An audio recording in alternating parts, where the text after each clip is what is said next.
something that tells me a new case is brewing.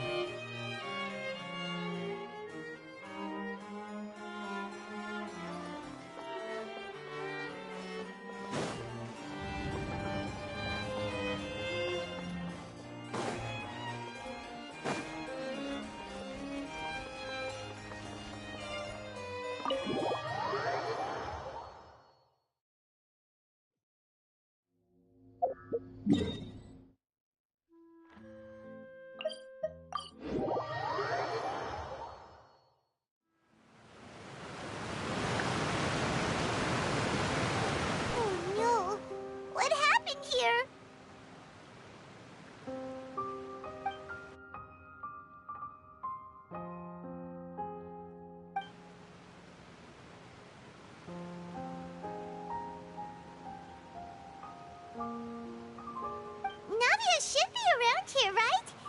We need to make sure she's still... Paimon means we need to check on her.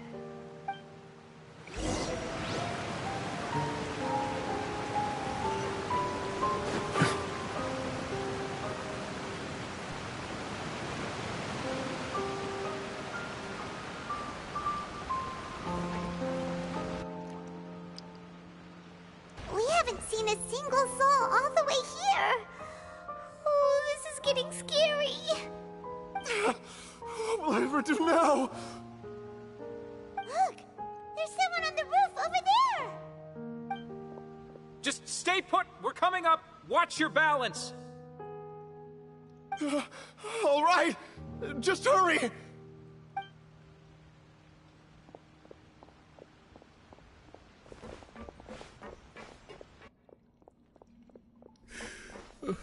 I'm not young anymore. How will I survive on my own? My Desiree!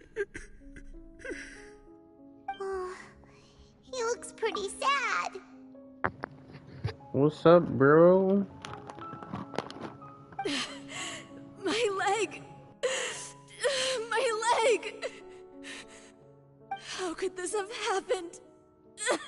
It hurts! Just hang in there. Help is on the way. You can hold my hand if it makes you feel better.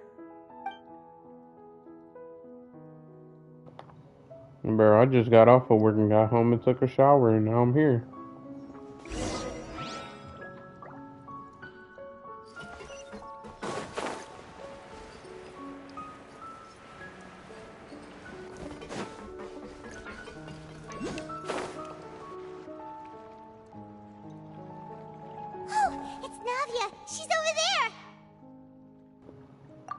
Oh, but bro, did you see the gameplay of Navita and then the other lady? Oh my god. I'm getting Navita. Amazing. Beautiful. Gameplay. Oh my god. It's worth. I'm kind of upset though because I thought her other friend was going to be a gun character. Just using a gun. Oh, I was about to say, oh my god, that would have been fire. But she's a spirit, but I was like, I understand. But just imagine a gun character. Hey, Navia! Are you okay? But they're implementing guns in their skills, so, you know, that works.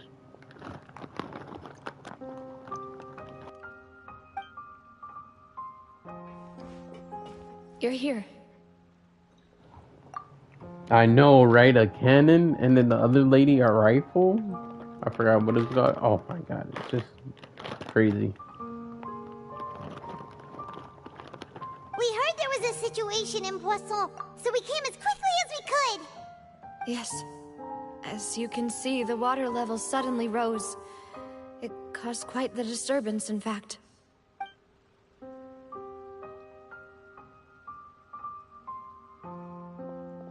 Demoiselle! There was a wounded resident next to a building southeast of here. We've already transported him to safety, but we've run out of medical supplies. He's wounded? How badly? He fell, so it's probably a broken leg. He's pretty shaken up. When the water level rose, he desperately climbed up to the roof. Once the water receded and he saw the ground, he became terrified and eventually... He jumped down then. Find the leader of Squad 1, and tell him to take the wounded resident to see a doctor. He should know where to go. Understood. I'll take over his search and rescue mission in the meantime. All right, you'll be in charge. I'm sorry. Where were we? The situation in Poisson? Ah, right. Allow me to explain. A little earlier, we suddenly heard a loud noise. At first, everyone thought that something might have exploded in the waterways. But before we knew it, water started pouring out from everywhere. The rushing water seemed a little odd, almost like the unique color of primordial seawater. Some people didn't realize the danger and thought it was just ordinary water, leaking from somewhere. Everyone on the street who happened to be close to the water didn't have a chance to escape. As the water levels rose, they suddenly disappeared.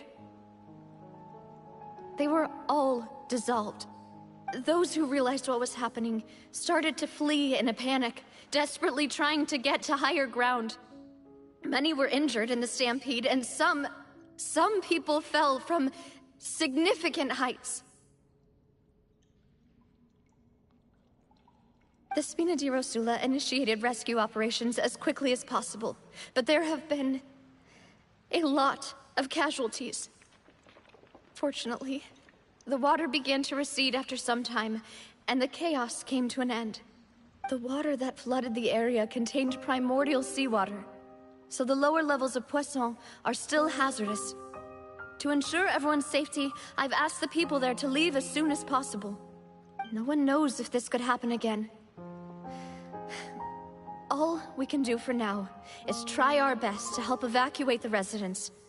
We still haven't completed the head count, but we'll have some numbers soon. How awful. And all of this just came out of nowhere. Another thing too, like, okay, all of this is happening. I wonder, after we saw this, are the people that just turned into water, are they gonna come back, or are they just permanently, like, dead? Game over. That's all I want to know. It was quite frightening indeed. I only wish that everything that just happened was a bad dream. Is there any way we can help, Navia? Thank you for being so willing to help in a moment of crisis like this. You don't know how much it means to me. I really can't express how grateful I am.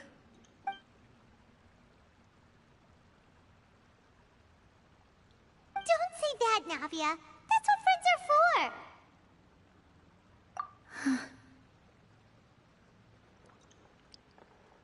Demoiselle! We've got a situation here! I'll be right there. Sorry, I need to go for now. And off she goes. Seems it might be a while before she can take a break.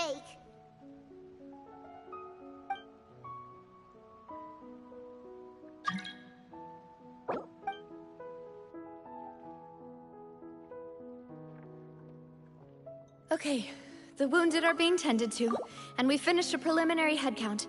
More support has just arrived, so I suppose I finally have a moment to focus on my own matters. Of course, we should remain ready for anything, and continue doing our best to rescue others. I'll be sure to have everyone at the Spina di Rosula ready to render assistance. Live stream what? What are you gonna live stream? What you gonna live stream, Brody? I'll be there, but just wondering. Traveler, Paimon, would you two accompany me to my father's grave for a moment? Huh? Right now? Thank you.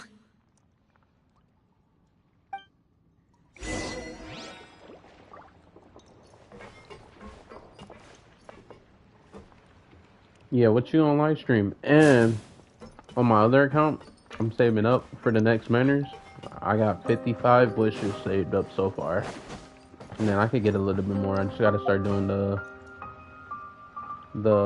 gotta continue doing the Herta, I forgot what it's called. Herta's thing. her abyss and the astral abyss. And continue doing my dailies. And then I got other side quests too, that's giving stuff.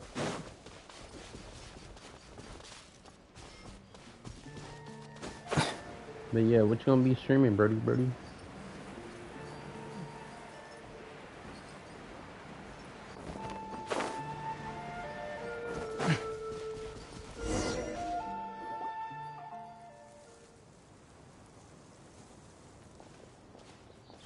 Not a lot of people here, huh?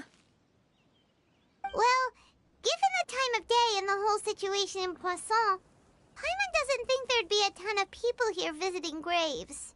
Right. That's how things are now.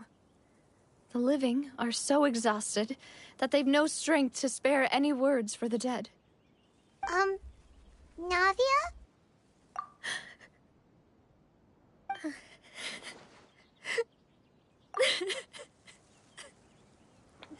Oh my god, actual tears?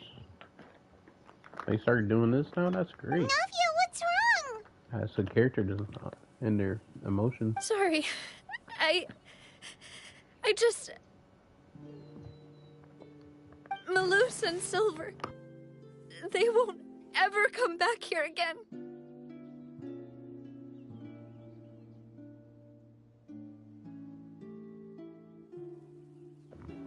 Wait, her personal those two bodyguards died? Oh, that's sad. What should I do, Papa? They died trying to save them? The people? Huh? What happened to them? Everyone agreed on the rescue plan, but still, I was the one who initiated it. The pain indeed. The two that stood by her all the time. Dang. One of them was the new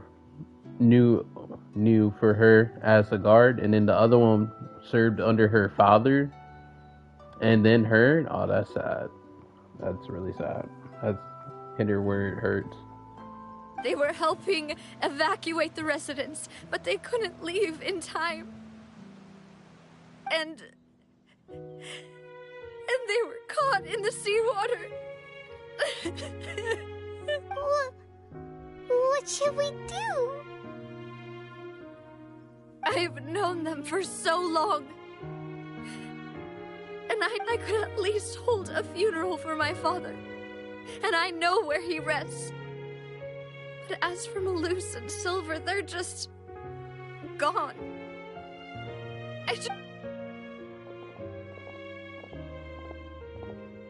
Everything looks so clean after it rains. Even the gravestones. I didn't expect that you'd enjoy a glass of red wine in front of Master Callus's grave. I can understand. Besides, the scenery here isn't half bad.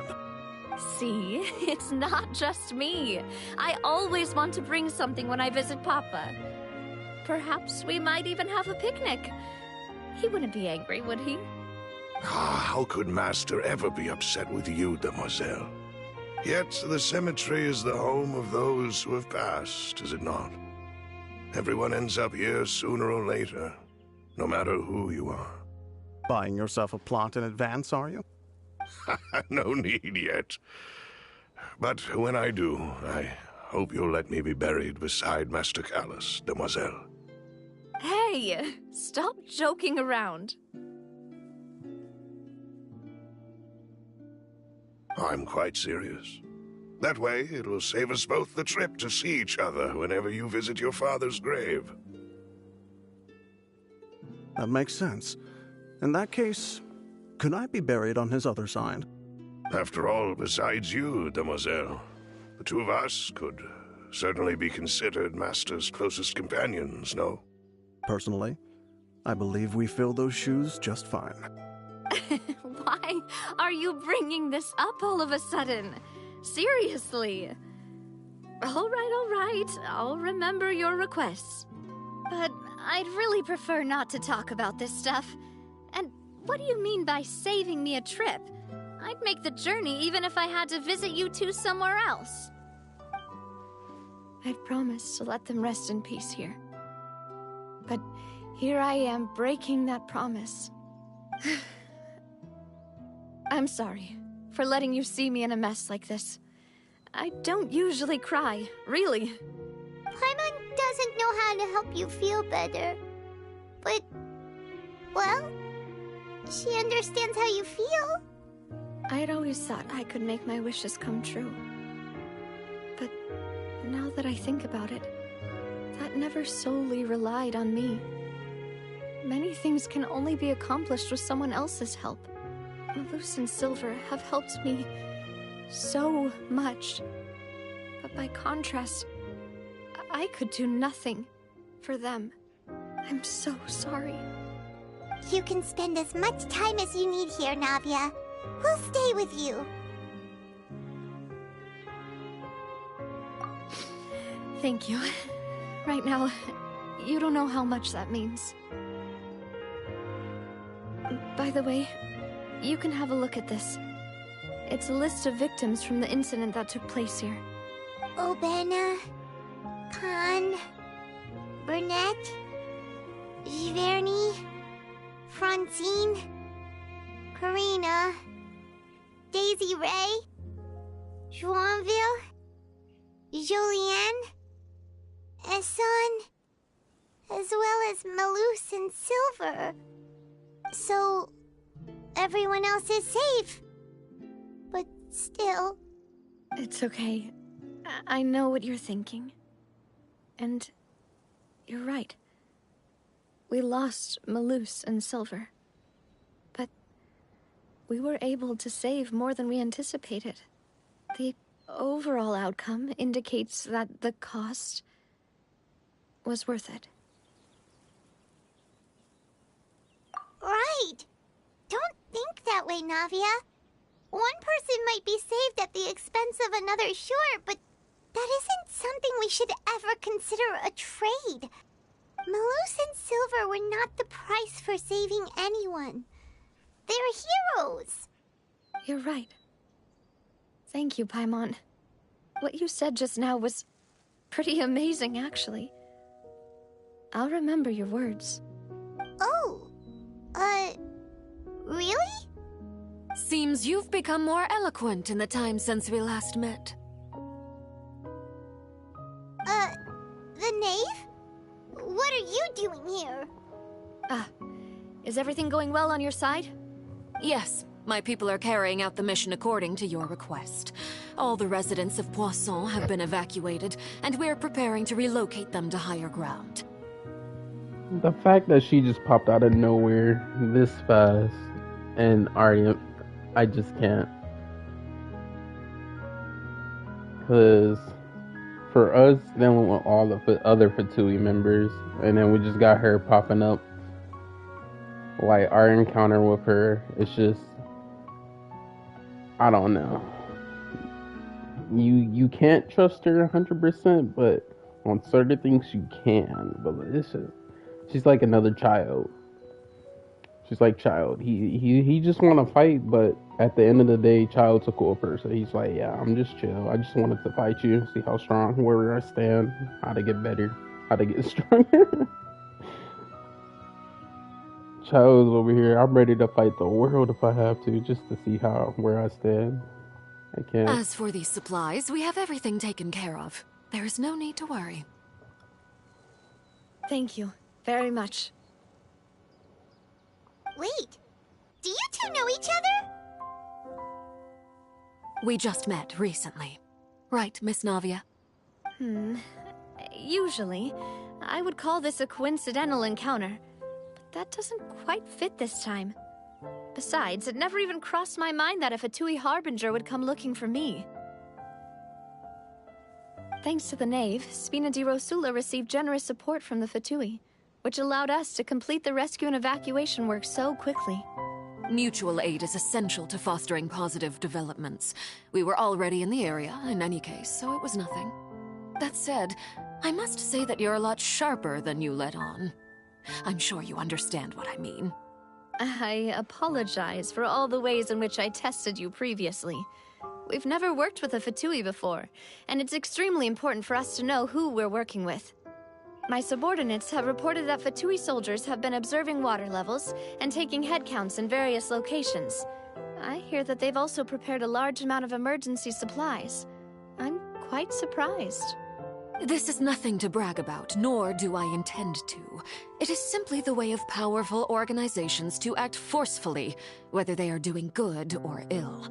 You've witnessed that firsthand, in any case. As I've told this traveler before, I know of the prophecy, and I intend to prevent the impending disaster. Lending your organization a hand was a natural first step in accomplishing that. As such, do not be troubled by this token of our sincerity. Perhaps one day, you'll also be able to help me in the same way. Without your help, there would have been many more casualties. I won't forget your kindness. Furthermore, I sincerely regret what happened to Malus and Silver. I only wish that my people could have arrived a little earlier to prevent this from happening. Don't say that. You and your subordinates did everything you could. As Paimon said, Malus and Silver didn't choose to sacrifice themselves for any specific person. And they weren't the price paid for other salvation. They chose to become heroes themselves. I've never liked hearing people put it that way. It's like trying to relieve pain by saying some noble-sounding words. But right now, there's nothing more suitable.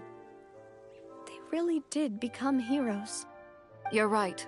I'm sorry for your loss, Miss Navia. Water is life to Fontaine's people, and it also spells disaster. It's no wonder that people always say that prophecies represent fate. Fortunately, I've never been one for such opinions. So, you're one who will try to change fate, then? Of course. That is why I'm going to Hotel Bouffe de Thé. I still have some things to take care of, and the children need my attention. By the way, Traveler, Paimon, one more thing. Alright, then we'll just... Huh? This isn't right. Paimon thought you would ask us to walk with you for a moment so you could tell us something in private. That is a clever and useful conversation technique, which I do like to use when necessary. But there's no need today. It would not hurt to have Miss Navia listening in. Traveler, I'm sure you remember that I said we could work together when we had the chance. You and I both know that there may be issues with the Primordial Sea. Previously, it was the Fortress of Meripede's sluice gate, and this time it was the water levels in Poisson. These are both signals. Indeed. Allow me to share the latest intel I've received from the House of the Hearth's intelligence network with you. During some recent investigations, a child claimed to have discovered some ruins near Poisson. The ruins date back to ancient times, and seem to be worth investigating in many ways. Judging by the dating of the ruins, they may be related to the prophecy and the coming crisis. The situation is becoming more urgent, so any pertinent information will prove extremely precious.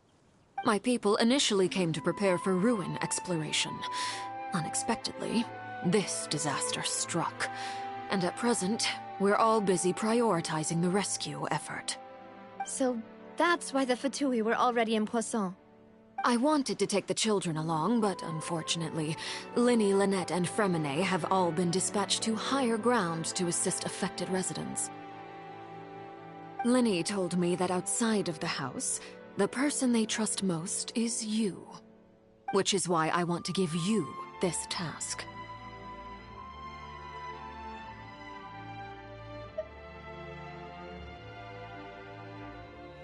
The House of the Hearth's members see each other as family, but Linny, Lynette, and Fremine said that they also see you as such, even though you are not from the house. I'm sure you already understand how earnest they consider their friendship with you to be. Oh, that somehow makes Paimon feel kinda happy. The intel I just shared about the ruins could fetch a high price. But since the children consider you family, it's only natural that I freely share it with you. Got it! So all we gotta do is go to some ruins, right? We can handle that. Excuse me, but may I tag along? You wish to join, Miss Navia? Are they gonna let us play as her early? That would be nice, but I feel like they're not. Even though it would be nice to like try out a new character before the release. But are you sure you're up to exploring some ruins? You need to rest. Well, I'm sad, yes. But I can't just go back and plop myself into a chair by the roadside and do nothing. There's no point in being depressed while we still have a disaster on our hands. As my father's successor, I must live up to the hopes he had in me. Besides, I'm also doing this for myself. I need something, a distraction, to keep my mind off Malus and Silver.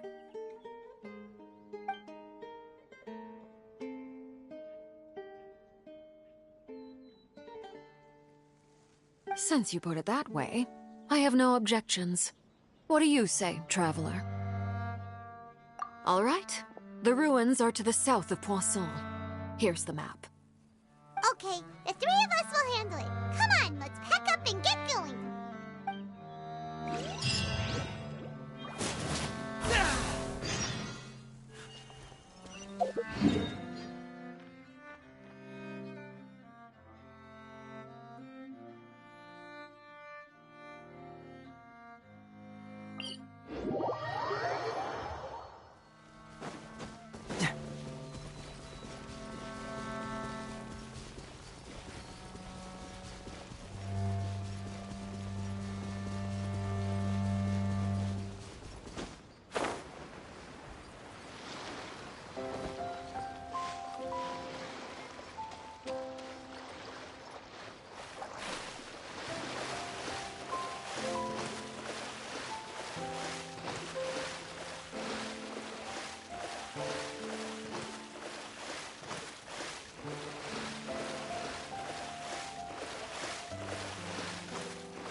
So, are these the ruins the knave was talking about? Whoa, talk about old. They seem to be pretty ancient, all right. Let's go in and have a look. Just be careful.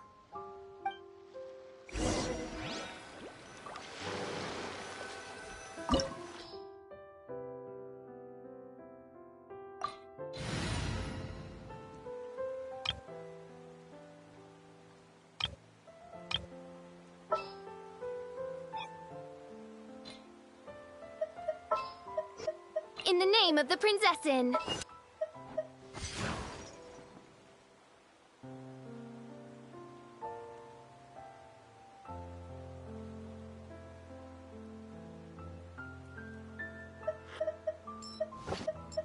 We can do this!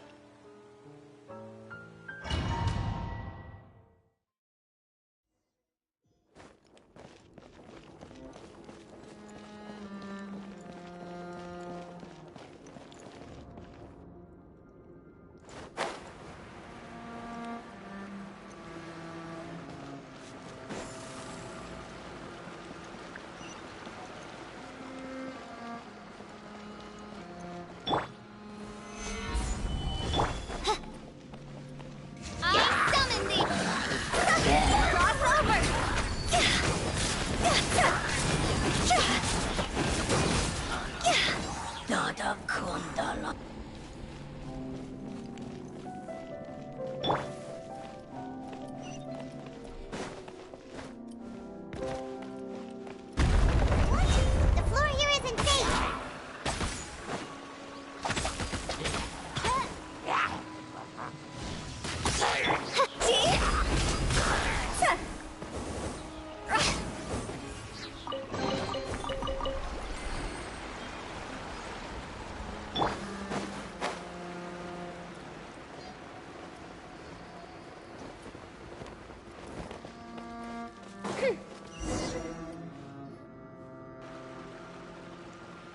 this place has also been contaminated by primordial seawater. Yeah. And a lot of it, too. A Fontanian would most likely dissolve the moment they fell in. Right! You can't go down if there's primordial seawater. It's too dangerous, and it won't be any help for you to just stay here. Don't get Paimon wrong. We're not saying you're useless. It's just that... No, you're right. I can't do anything in this situation. I'll leave this to you.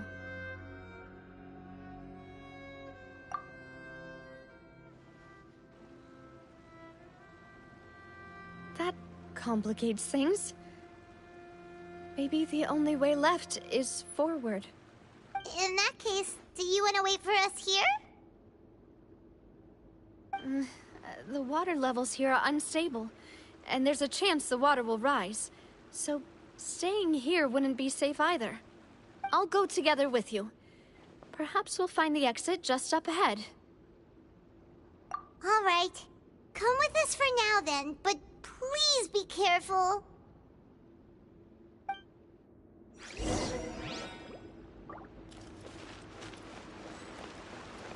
Oh no, it's a dead end! Let's try climbing over from the side.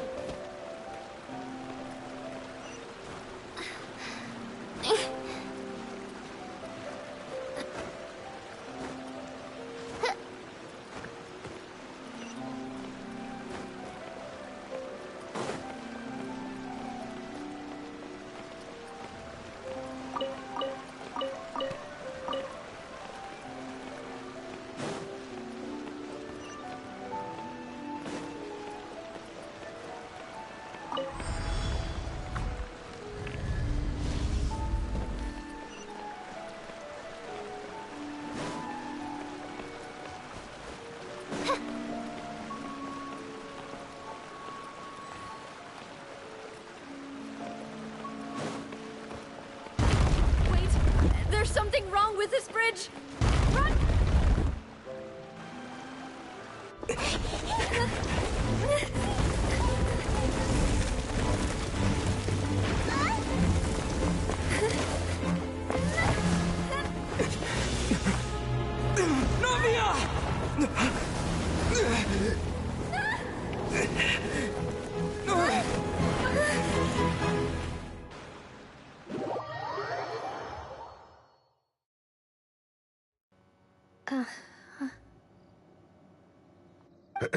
Demoiselle? Huh?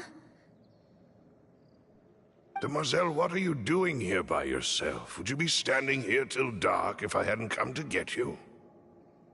Maybe she just wants some time to herself, Malus. Hmm? Oh. Was I? Yes, it would appear so. I must be tired. That's quite possible. However, you were the one that suggested we go out for a walk. Oh, right. I nearly forgot. It must have slipped my mind when I dozed off. I haven't had a nap today yet. Have I? This is a familiar feeling, yet something's a little strange. Is something the matter, Demoiselle? Oh, no. No, I'm fine. I was just trying to recall why we came out for a walk. Do you remember Mr. Giverny? He'd requested our help before with foreign merchants who had a debt dispute with him, and we'd resolved the matter not long ago. We were headed to see how things were going with him at the moment. Ah, right. Yes. I remember now. Oh? Miss Navia. Ah, Mr. Malus. And Mr. Silver, too. It's good to see all of you. How have you been? I've been great. Thanks to your help, those bothersome merchants finally realized that I wasn't the one they were looking for. Why, I wasn't even the guarantor for that person.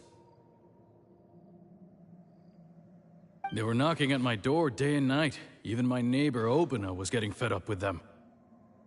Sometimes force is required to calm someone down and get them to listen to what you have to say. That's right. Oh, by the way, Burnett, what was it that you wanted to give to Miss Navia again? Oh, yes. One moment, I have it right here. Miss Navia, these are some flower seeds that I prepared. Please take them. They're a very good variety, and they'll become very big and beautiful once they bloom. I don't know what we would have done without your help, so this is a little token of our appreciation. I hope you won't refuse. Ah, did you cultivate them yourself? Thank you so much. I'll certainly take them. Malus, we do still have some empty flower pots at home, right? Why, we can have as many pots as you'd like, demoiselle. Perfect. In that case, we'll swap out some of the decorative plants for some of Mrs. Burnett's flowers. Very well. Wait. Something seems to be off here. Excuse me, madam. If I'm not mistaken, your name is Burnett, correct? That's right. Is something wrong? No, it's nothing. This is the first time we've ever met, but your name seemed familiar to me. I must have heard it when I was discussing things with your husband previously. I've heard this name before. Sometime recently, I'm sure of it. And why are there so few people around here? Where did everyone go? We must mind the time, demoiselle. We still have important things to attend to today. Huh? We do? Like what? Well, now, did you forget? Miss Navia, here you are. I've been looking for you. Please, come to the Opera House. Your trial is about to begin. My trial? Wait, why would I need to go to the Opera House? Yes, she's right, demoiselle. It's just about time now, so we should get going. Oh? All right then.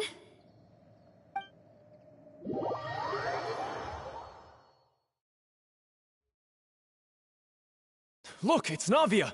She's here! And her two attendants are with her! Goodness, everyone's finally here. There sure are a lot of people here to see the trial.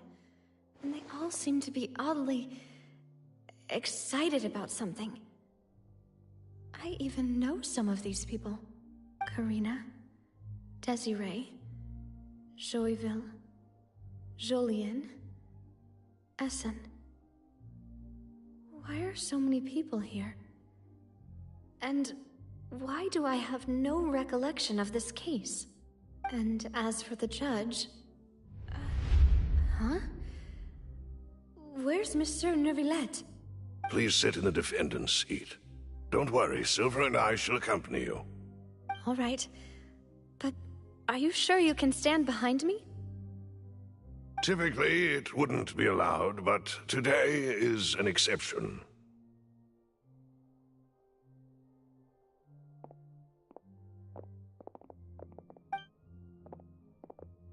Hey, what kind of place do they think this is? Come on, do they have any idea what they're doing? Seriously. Enough with the whispering!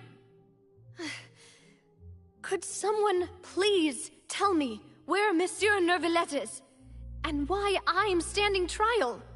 My dear Miss Navia, have you not yet realized what you've done? In that case, allow me to explain. As all here know, you are Master Callus's successor, the head of the Spina di Rosula, someone held in high regard by every soul in Poisson. After you took over the Spina, you treated all of us just like the late Master Callus had. If anyone in need reached out to you for help, you responded. Not only you, but your butler, your subordinates, nearly everyone in the Spina di Rosula fought for the well-being of those in Poisson. Wait a moment. Aren't you just proving that I'm a good person? Yes, correct. absolutely right. And that is why you stand accused. You have helped so many people get through so many difficulties. You are one with us. We are inseparable. We are one big family, all of us who are from Poisson, inextricably linked. And with you being so important, we couldn't possibly do without you. Therefore, this fair and honorable court shall declare you guilty, and you shall stay here. You will be together with us forever. Huh? What are you saying? Everything you have said is correct. I have indeed done a lot for my hometown, and I would be willing to be with you all, but what is the purpose of having me stand here like this?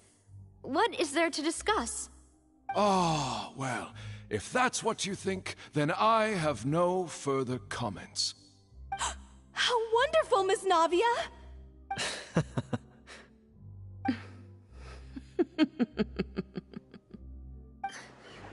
I know all these people. Why are they laughing? I seem to remember now. Yes, I get it. This trial is... Wait just a moment. This isn't right! Malus? What was that, Mr. Malus? Our conclusion is very clear and unanimous. Let the court judge her now. She's guilty! Stay here, Navia! You're one of us! Demoiselle, don't admit guilt. This trial means to keep you here forever. I wish to exercise my right to defend Our Lady. Mr. Joinville, you only know of Navia's goodness, but nothing of her utterly independent mind. She was born a free and independent spirit. She has never been tied down by anything. Indeed, even the death of Master Callus couldn't stop her. Her actions cannot serve as proof that she identifies herself as part of any group. She merely acted as an individual, extending her hand to help others. Please do not mistake her actions as being otherwise. Really? As an individual, you say? Don't forget, we are all Fontanians here. This is the nation of justice, the nation of Hydro. Even if Miss Navia only voluntarily rendered her assistance, that doesn't change the fact that her beautiful soul must return to everyone. Water accepts all, blends with all. It will surely accept her kindness. Everything is measured here in the nation of Hydro, and in the end, everyone shall meld together. Thus, when a unanimous opinion emerges, that opinion represents justice. Now I speak for everyone. Our opinion is consistent. Navia should stay. We and Navia are one. And you would call this justice? Preposterous. You are merely jealous that Demoiselle still has a chance to exist as an individual. Have you forgotten how much you all once longed to become individuals, to become independent? Do you mean to defy our justice? If your justice is flawed, then why should we acknowledge it? As you said, we can also have our own justice. Silver and I shall defend Demoiselle. And that is how we will enforce justice. Ugh, my head... it hurts. Demoiselle. Silver, it hurts. My head is spinning. All I can see is stars swirling in front of me. I remember now. Everything that seemed odd from the very beginning.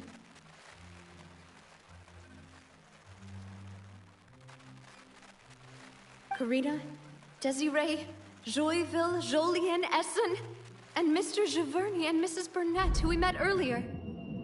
Even Malus and Silver. I don't want to admit it, but they're all dead. Don't be afraid, and don't admit guilt. We will protect you to the very end. Absurd! Who are you to say that she cannot be judged? We are the majority, and in the nation of trials, the majority is absolute justice. We are the will of all. Don't let them escape! We shall keep Navia here with us! Mr. Malus and Mr. Silver, must you be so stubborn? How could the two of you possibly hope to stand against the collective? Do not resist. This judgment is fair and just. Navia belongs to us. After all that happened, she should not be left alone in Poisson. What are you saying? No more excuses! He says we're jealous. Jealous? How could she possibly be an independent individual? What's with these people? Who's jealous of her? She belongs to us! Miss Navia, she... Silence!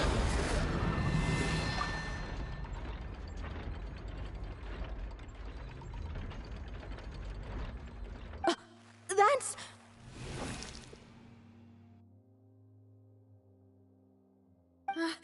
Monsieur Neuvillette! Such commotion is prohibited in the court. The accusations you just presented are nonsense and cannot constitute a proper trial. The court will adjourn for the rest of the day. In this, I shall hear no objections from any unauthorized party. Our thanks, Monsieur Neuvillette. Please leave with me, Miss Navia, while there is still time. But... Go on now, demoiselle. This is your only chance to leave this place. What, can't bear to leave us behind or something? Malus. My apologies. I couldn't resist making one little joke once I realized that this shall be our last goodbye. Malus... Silver... Quickly, you must come now! Goodbye, demoiselle. Farewell.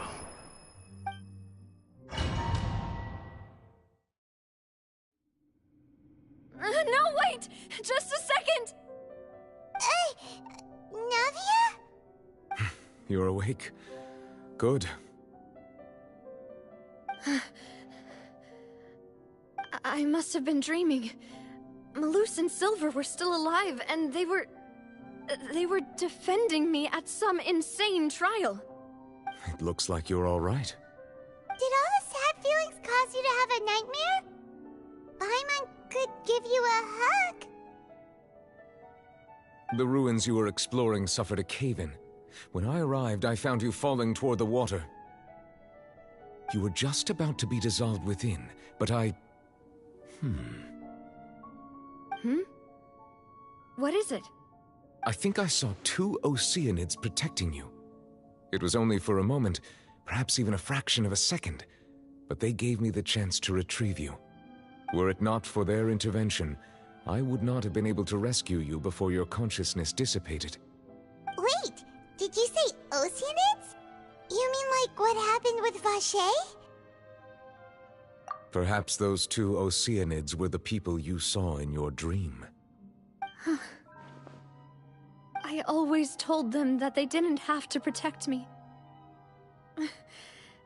To think that they'd keep doing so even after death. Please come with me.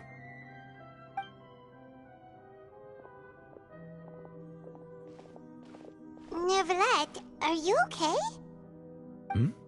Oh, I am quite all right. Perhaps there's something we could chat about? Why do you look so stiff all of a sudden?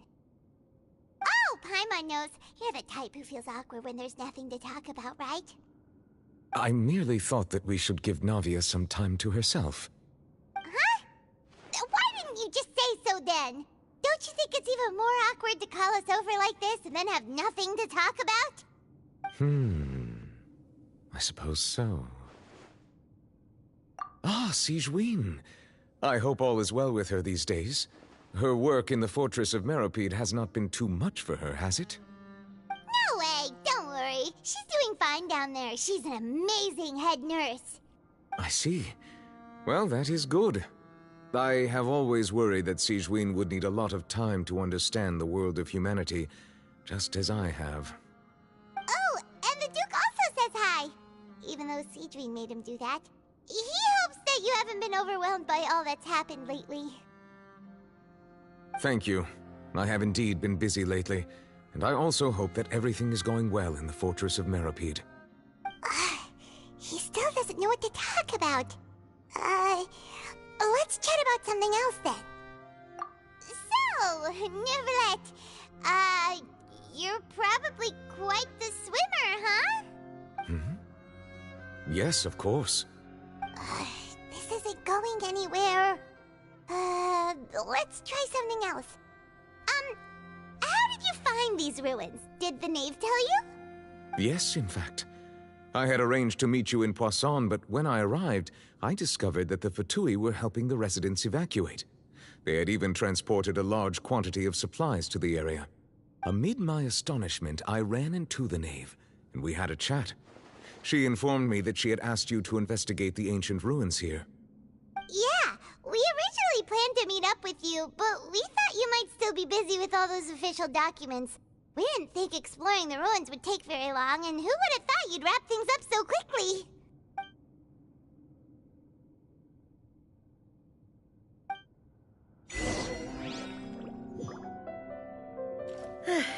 I'm sorry to have kept you all waiting like that.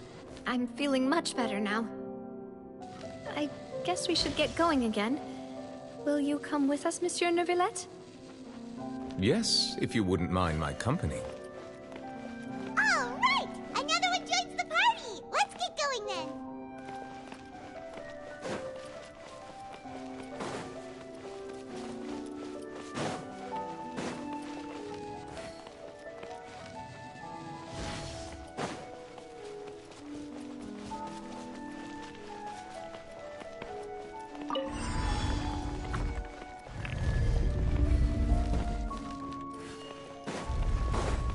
No rest for the wicked.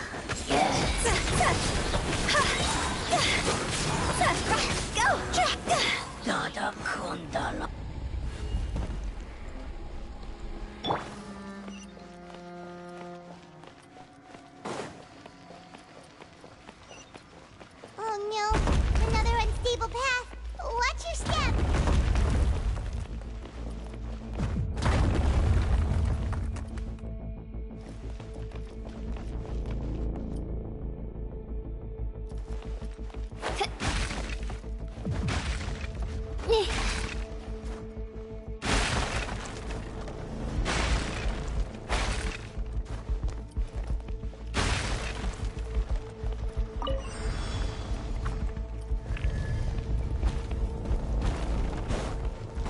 Watch out! There are rocks falling over here! It's on fire!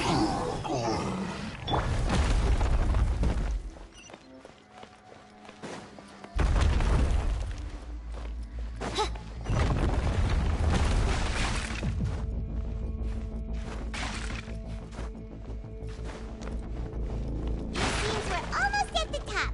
Keep it up!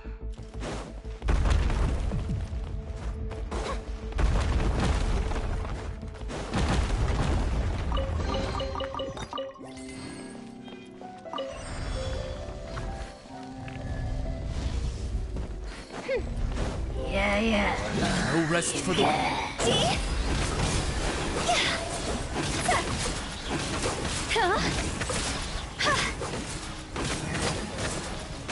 Winds of darkness, come! Order guide you. God's over!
Looks like we've reached the end.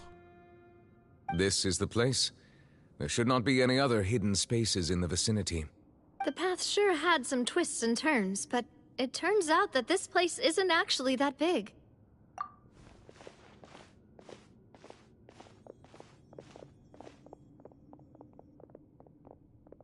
Stone slates?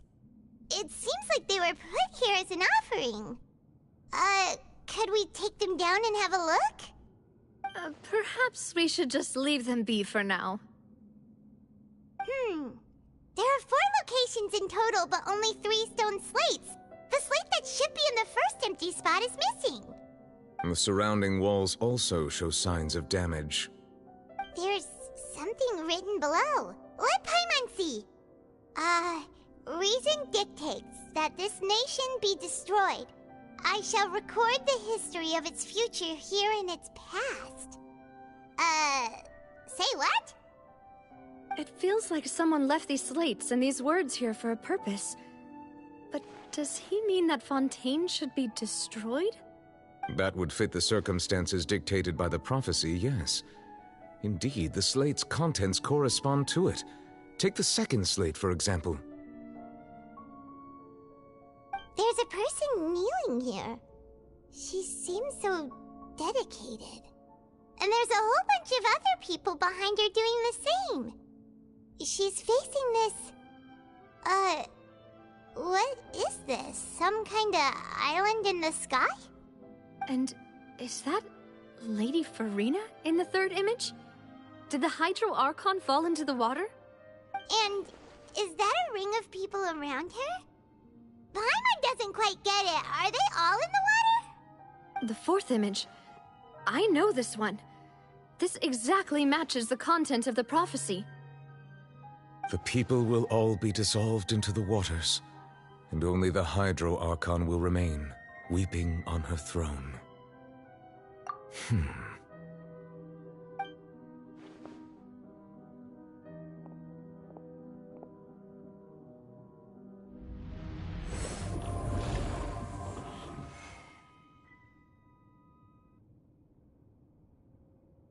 More information should be hidden in these slates, but I fear I cannot easily uncover it, most likely due to us missing the first slate. Don't blame yourself, Monsieur Neuvillette. Deciphering ancient stone slates isn't one of your duties. Ooh, Paimon's getting the chills just looking at these slates. This says that it's the history of the future, right? That means the prophecy's sure to come true. I really hope it doesn't mean that. Still, Paimon feels like these images are kind of weird when you look at them together.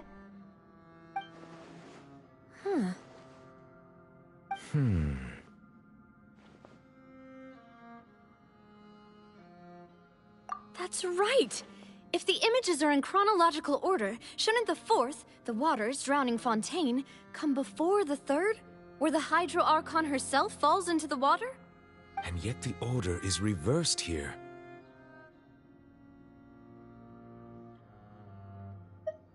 If we go by timing, Lady Farina only emerges in the third image.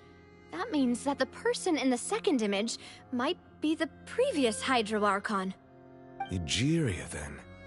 I had never met her, but her appearance here does match the records. The previous Archon kneeling before the floating island in the skies, as if confessing a sin. Did she herself commit that sin?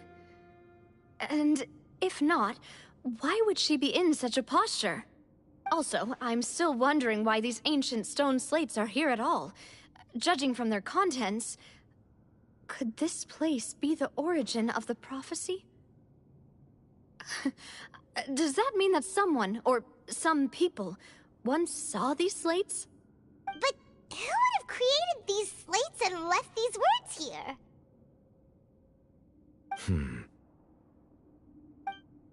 It seems that any further clues will have to come from Farina. In that case, there's no time to lose. There's nothing else to be gained here, so let's head back first.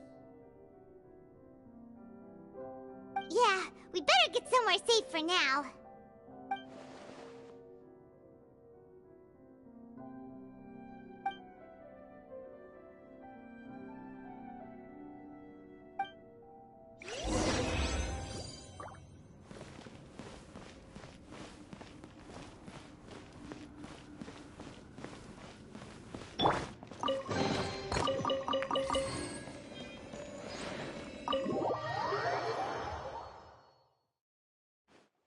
let's split up here. I'm going to check on what's happening with the Spina. You know how it is. There's some things you just need to be there for yourself. You still have energy for that, Navia? Paimon's already beat! Just head back to the Fluvsandra and have a rest then. Thanks for keeping me company all this time. I'll depart as well. Thanks for your hard work today. Rest well, everyone. Traveler, I will go talk to Farina tomorrow morning to ask about the stone slates. I'm sure that you're concerned about this matter as well. If you have time, drop by my office. I will share the results of our discussion with you. Are you really gonna talk to her about this directly? Will that be a problem? Paimon's getting a little scared now that it's come to this. She has long been harboring secrets and will not give them up easily, which makes it all the more my duty to ensure that she understands the present situation. Alright, we'll leave it in your hands then. You're probably the best person to talk to her anyway. I will be carefully considering my words tonight. Traveler, Paimon, our safe house at the Fluvsandra is always open to you as ever, so please don't think you're an imposition. All right. I'll be on my way then.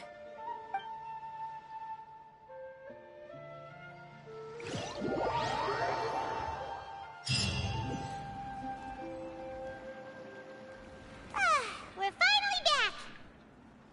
Welcome back. We've got a special menu prepared for you two tonight. Yay! And there's good food too! Navi, no, the boss is the best. Ooh, desserts! Nice! These are all Paimon's! Paimon's already starting to forget what happened today.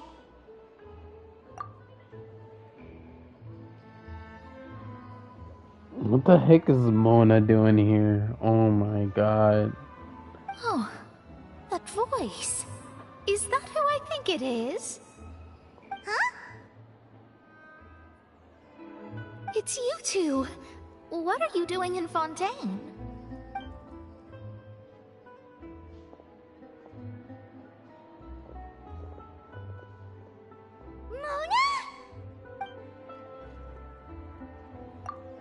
Seriously, nobody just uses a scry glass whenever they've got time to just see who they'll meet on the road. Still, we didn't expect to see you here. Wait, you're not a Fontanian, are you, Mona? Well, I have some business to attend to here, so I booked a hotel in the city. I was just out for a stroll when I bumped into you. Quite unexpectedly, if I might add. Why did you think I was from Fontaine, though? Is that because Magistus doesn't sound much like a Mondstadt surname? Yeah, let's go with that. Well, I used to have my own surname, which was, well, some other thing. Either way, the old hag told me when she took me as her disciple that the first step to being a great astrologist's pupil was to change that name. There was nothing for it, really. She really is amazing at astrology, so I changed my name to what it is now according to her wishes. To my surprise, however, Magistus is not the name of some ancient house or clan. It isn't? Nope. Although it is used by us in place of surnames, it generally just means great. Wow! Imagine including a boast in your name. Wait, are you gonna have to put that into your genealogy as well? I reckon so. In any case, I'd give my disciple a name like this as well, if I were to take one. Astromancer Barbeloth Trismegistus. Whoa, that's a long one. Does it also mean great or something? My name means Mona the Great Astrologist. As for the old hag, hers is, in plain speech, the thrice-as-great Scholar of the Stars. Just take it as a title specific to astrologists. Thrice as great? That's so petty. I know, right? That's just how she is. She used to call herself Magistus, actually, but when she took me in, she changed her name to Trismegistus. Talk about excessive. Megistus is thus the calling card of our school, so to speak, which makes it about the same as a surname. It's all right if you don't get it. You can look into it further should you need to study astrology more deeply. That sounds terrible! But anyway, you're not Fontanian, are you, Mona? You're from Mondstadt, right? Well, I was born in Mondstadt, yes. My parents migrated to Dorman Port, and I traveled with the old hag for a while, after which I settled down in Mondstadt City. Oh, that's a good thing then. At least we know you won't be dissolved by Fontaine's waters. Speaking of that, I'm sure you're aware that a bunch of things have happened here in Fontaine, right? I know you're not a local, but I'd avoid getting too close to any water that looks strange all the same. There's something ominous about it. Well, the water, I mean. That was the main reason, yes. Just a while back, the Steambird invited me to take part in a panel and speak about the circulation of the prophecy as an astrologist. The invitation was sent quite early on. I don't think anyone expected Fontaine to be in this much trouble. What do you make of that prophecy, Mona? Just tell us what you think as an astrologist. Your word would go a long way to make things more certain and less scary.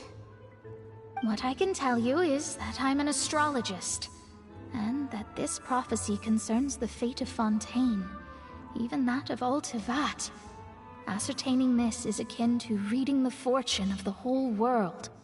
I'm afraid that this is not something that just anyone can do. If I could do it, you would no longer call me an astrologist, but a visionary. But on the flip side, the prophecy is so huge and powerful that it must surely come from a powerful visionary. Its contents involve the fate of the world. Disregarding it would be a mistake. A visionary? Sounds really powerful and all, but does such a person really exist? Of course. The old hag could do it, and I bet there are others amongst those Hexenzirkel colleagues of hers who could do something similar.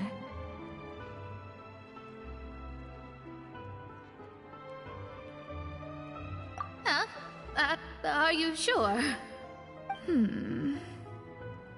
All right, I'll help you. It isn't often that I see you with such a serious look on your face. I'll tell you once I hear back from her. Thanks, Mona. You're amazing as always. Oh, well, this is something only I can do after all. So yes, your praises are quite welcome. That's the greatest of astrologists for you! Of all the people we know, you know the star's the best! Indeed, indeed. That's the spirit. Oh, sorry. I came to see what all the commotion was about. If there's anything you need, do not hesitate to inform the Spina di Rosula. Oh, whoops. Guess we were getting a little too carried away there. Well, I'll go tend to my own business now. If I receive any news, I'll be sure to come find you two again. And there she goes, quick as rushing water. And here we are with the Spina guy giving us suspicious looks. Right, but we were able to recruit Mona's help, didn't we? Our Fontanian friends will thank us someday.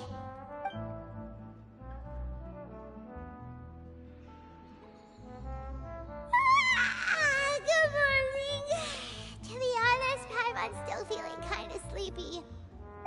But it's time to get up, Traveler. We agreed to go see Neuvillette, so let's pack it up and get going.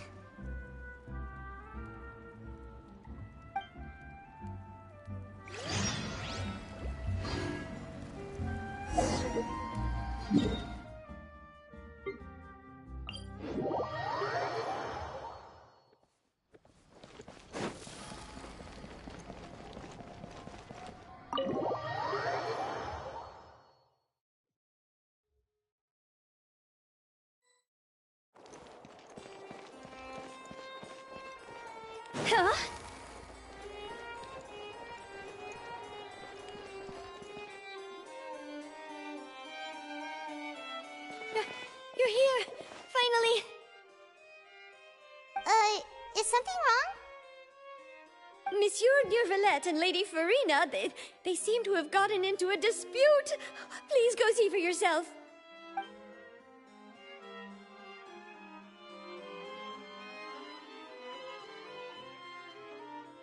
Like I said, I've already explained everything. And yet the problem has not been properly solved. There is little space for excuses between us. It is not my intention to offend you, but please, tell me where you stand. You are the Hydro Archon Focalor, are you not? Look at this. This is a list of the victims from the recent Poisson incident.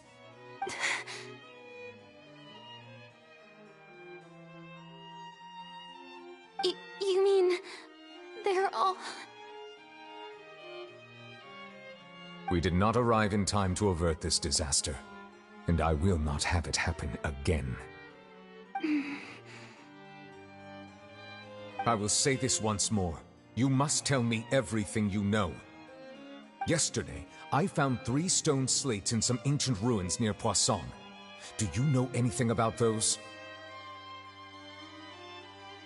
Seriously? You're questioning me like this is a court case now. I don't know anything about that. But you found them in some ancient ruins, you say? That's correct, which is why I came to ask you some questions. There should have been 4 slates, but one of them was missing. The other 3 featured different images that seemed to correlate to the prophecy. The prophecy? The second of these slates depicts the previous Hydro Archon Egeria kneeling before a floating island in the sky, as if confessing something. Do you know nothing of this either? I don't. I've never seen such slates. I'll ask you again. Do you really have no information regarding the previous Archon? My deciphering of the slates indicates that the Hydro Archon Egeria once had to confess to, or apologize for, a certain sin. If anyone would know about it, it should be you. All gods don't have the same secrets, you know. She was herself and I'm me. Is it really so strange that I know nothing? I understand your concerns, but I'm sorry. I just don't have anything to tell you. Forgive me for saying this now, Lady Farina, but I have long known of your various secret investigations into certain matters.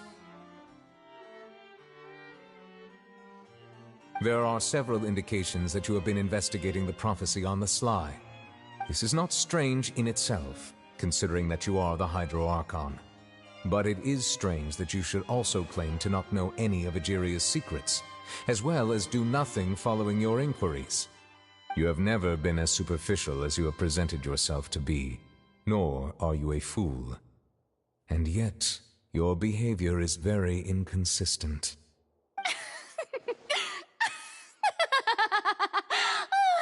So you've been watching me all this time, have you?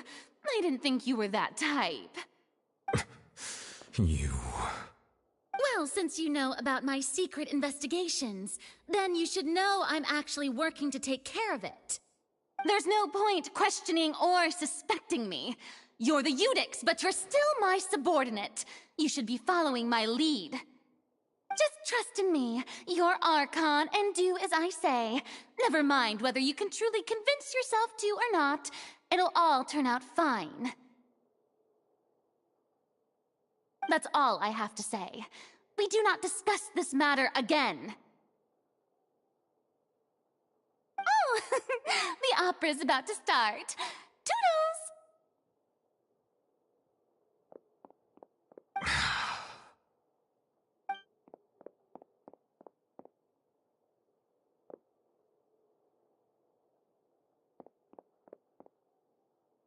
Did Farina not notice us standing by the door?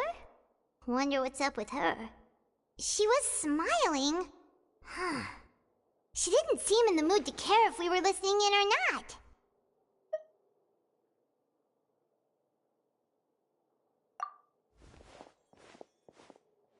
I assume you've been outside for a while now? Oh! You noticed! Seems Farina didn't even realize we were here.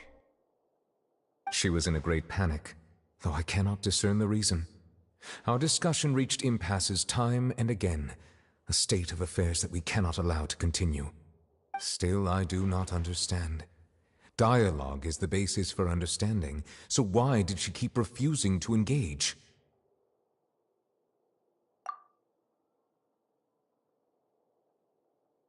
Everyone in her inner circle has noticed that she is hiding some secret. The issue is her attitude. I fear that she will not reveal anything unless absolutely forced to.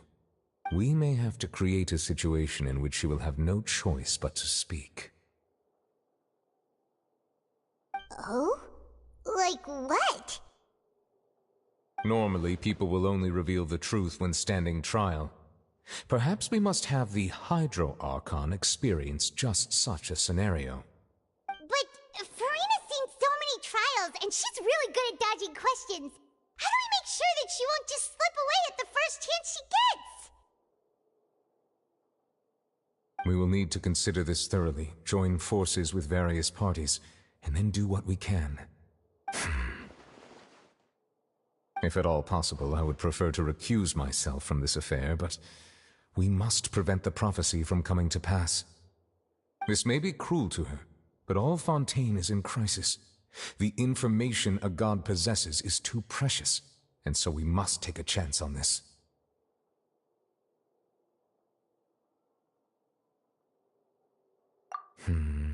But who will lend us their aid to do such a thing?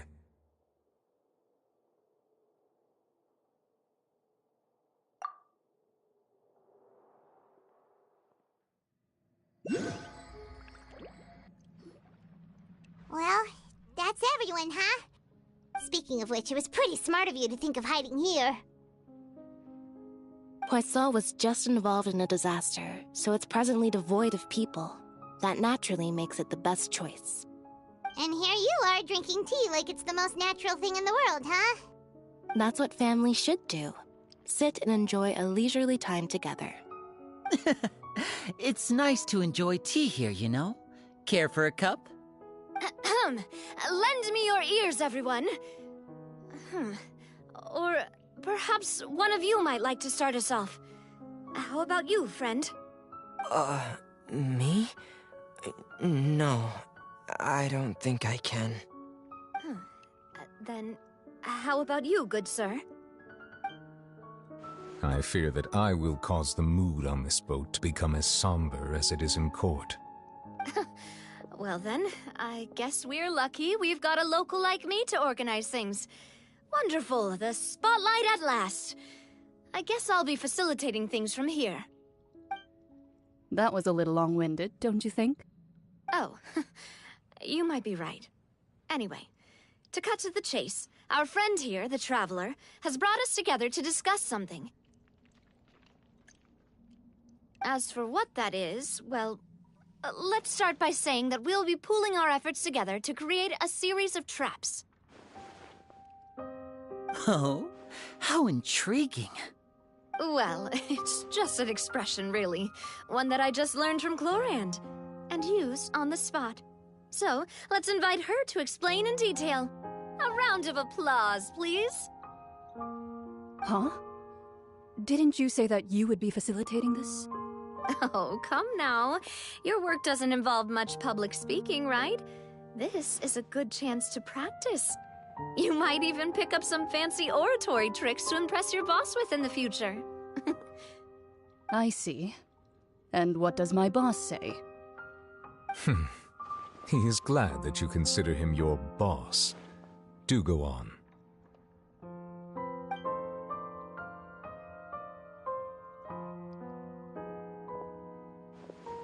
In that case, do any of you have experience hunting? Not that I recall. Fremine and I once used a wooden stick in a basket to catch wild rabbits when we were younger. As for Lynette, oh, right. You were sick that day, weren't you? I've also gone diving to catch some fish before. Does that count? I'm afraid not. You may or may not have heard, but Fontaine once played host to a group known as the Marechaussee Hunters. Though that was their name, they did not hunt animals, but rather various monsters left behind by the ancient dynasty of King Remus. Today, Fontaine's monster population has already thinned greatly, so the hunters have blended back into society, taking up arms in other lines of work. They even left a unique methodology of hunting in their wake. A trap comprises of the following components: bait, a trigger, and a containment device. Sometimes a lethal implement will also be necessary to deal with the prey. So, if we were to build a trap together, right now, what would you choose to build it with? For me, I would prefer something basket-shaped. Pigeons and rabbits will see the bait and naturally enter the snare.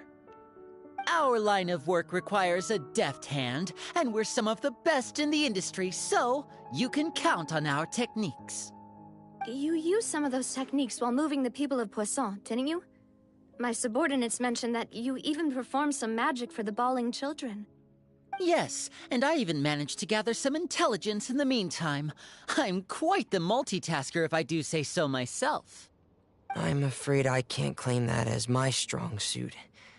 I prefer more stable methods, like placing bait in the water and waiting for the fish to come within reach. That's the kind of method I would count on. Calm and steady. Exactly the kind of person who would catch loads of fish. And I can be their assistant. With discretion, I'm sure. I'd probably use some sort of mechanical animal. Papa once bought me some small clockwork squirrels, mice, and such. When placed in the forest, they can attract others of their kind. I remember that you liked those too, didn't you? I did. And that would be a good way to go about it. If they're realistic enough, animals of the same kind will follow them all the way to the trap. What about you, Monsieur Neuvillette? I fear I do not have any related experience. That makes sense. You usually solve problems directly, without the use of any such tricks. But I do have one more question for you, Monsieur. If we were to create a trap now, how would you design it? I would like for it to be effective, but bring no harm to the prey. A more gentle trap would be ideal. Kind, as always. However, our intention doesn't necessarily change the containment device and the type of implement we need. If we wanted to kill the prey in one strike, we would need a powerful implement.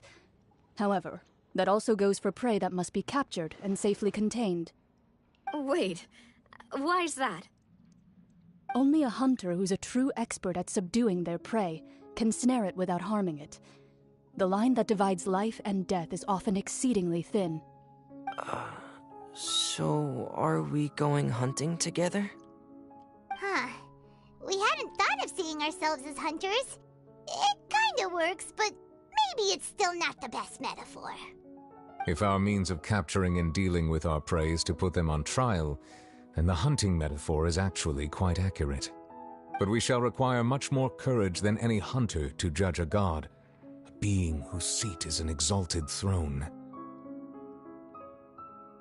Oh, so that's what's going on. Sounds very interesting.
It's been a tough few days, hasn't it? So much has been happening. Paimon didn't think the meetings would go on for so long, but everyone seemed pretty fired up, huh? Paimon thought they'd be at least a little frightened. Well, Fremine was, now that Paimon thinks about it, but everyone else just looked a little surprised. Well... It's hard to say. Paimon doesn't have any experience with this sort of thing. But with you around, Paimon sure will do great. After all, you're the most reliable person in the world, aren't you? Huh? Did you just pour some tea? Paimon didn't notice you doing that at all. What's that? Paimon's never seen that cup before. Don't be frightened. I'm just joining you two for tea. I merely refrained from saying anything till now. Who's that voice? But there's no one here. Ah, have you forgotten me already? Wait, you are familiar. You're the voice we heard from the sky in Sumeru. The voice from the sky, I fear that description is wrong. Though, not completely wrong. You're feeling lost now, just as you were feeling previously. I sensed that confusion and thus came to you. Guiding people is an irresistible hobby of mine, after all.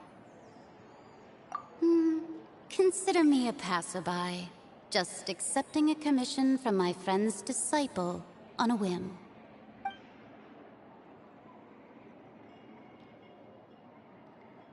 The prophecy. Yes, what has been prophesied will be fulfilled. You may view such things as the history of the future.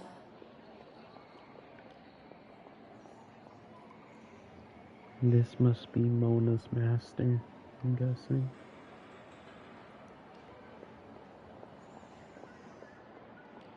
What? Then is there any way we can stop it? I believe you have witnessed a failed attempt with your own eyes. Can everything in Tevat so easily be changed? Ah, so you've caught on. Just as prophecies are usually only the future as seen from the perspectives of the gods, could things be happening in hidden corners where the gods' gaze does not fall? Are the things that you shall see different from the fate that the gods perceive?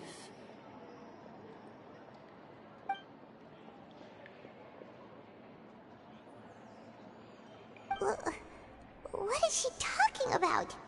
It all sounds really impressive and important and stuff, but it also sounds kind of scary.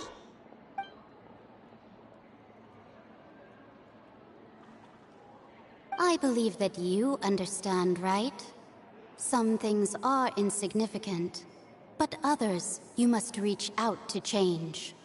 Ultimately, fate shall serve as your only guide, no matter what will happen in Tevat's future.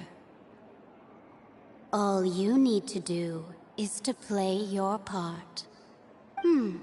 This was good tea, by the way. Thank you for your hospitality. Well, that'll be all for today. The voice. It's gone.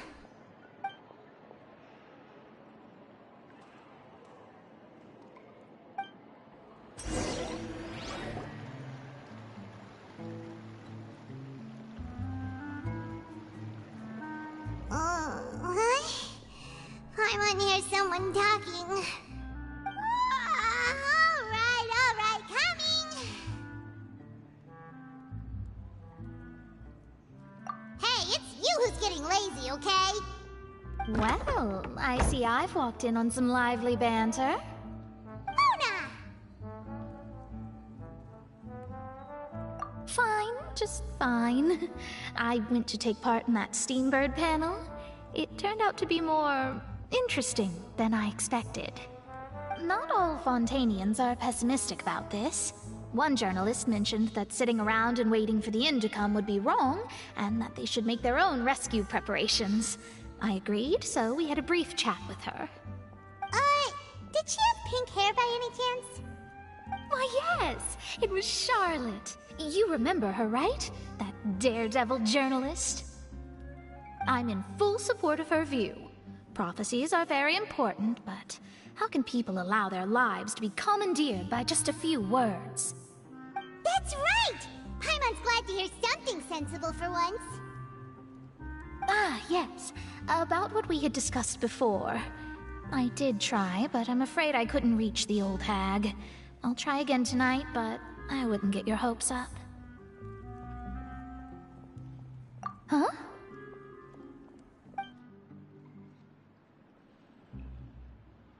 Goodness gracious.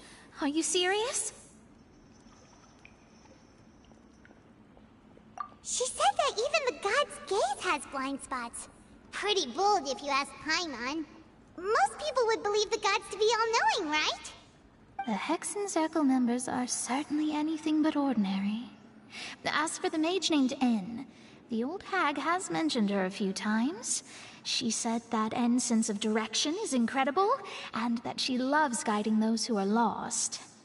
But I've never met her, and if she were still alive, she'd be...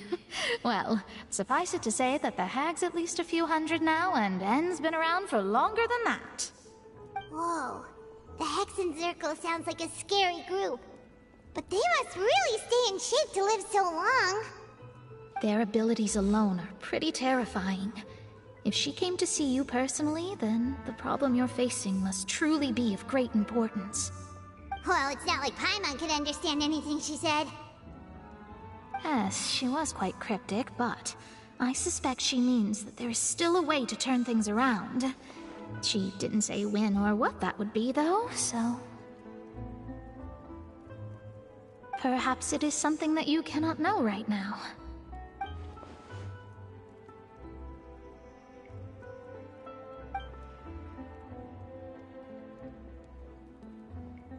Traveler, Paimon, are you two all right? Oh, we're fine. We're just a little down right now. It kind of feels like the end is coming, you know? I see. I feel that same sense of desperation, too. I guess you could consider me someone who has often witnessed fate. So far as I have seen, it cannot be swayed. But even so, I still hope for, and believe in, miracles. Astrology is eternal and rational, but fate may not be. It is cruel, but it can also be beautiful. Perhaps that's what En was trying to tell you. Not to lose heart, and to believe that what you are seeing playing out before you is not yet set in stone. I did originally think of steering clear of all this, but I couldn't. Even if this is all futile, I still wish to help everyone. If we don't struggle to the last, then how can we face the end when it comes? Huh. You do have a point. There I go, talking about astrological principles again. Sorry about that. The moment I start talking about work-related stuff... I need to get going. It was worth trying to comfort you, even if only a little. I believe that you'll help those who are struggling in the same way I did. I suppose that might be why we always seem to meet by coincidence. Paimon feels kinda moved by what Mona said. But also kinda sad, too. Hey, Traveler. Paimon suddenly feels like going outside for a walk. Let's go. Let's walk around the city, shall we?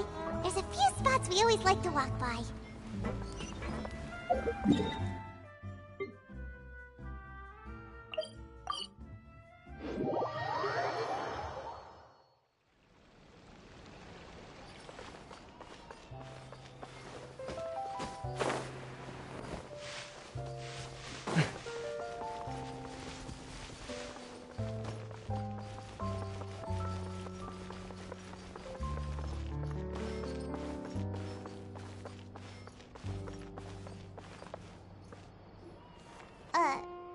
Huh?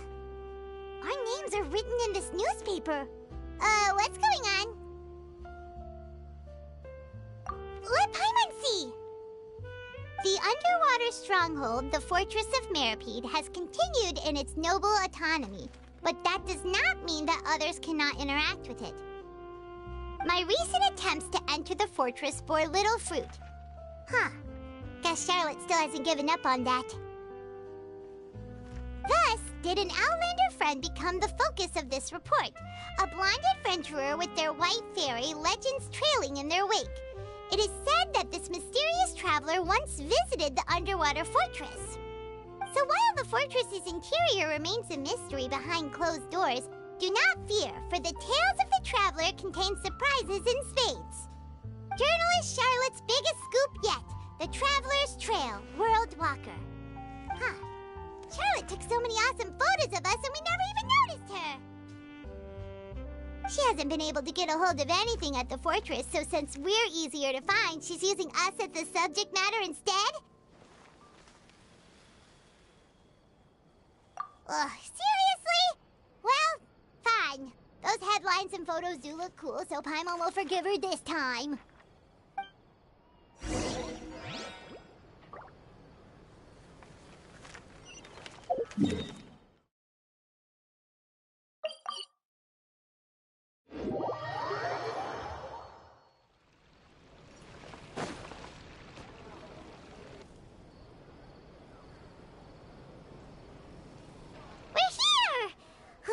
Paimon's hungry.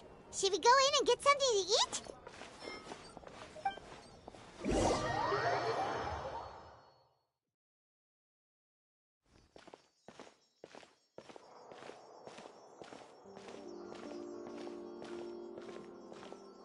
Hey, quick!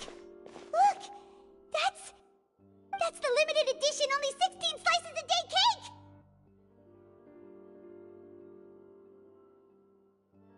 It was so delicious the last time we tried it!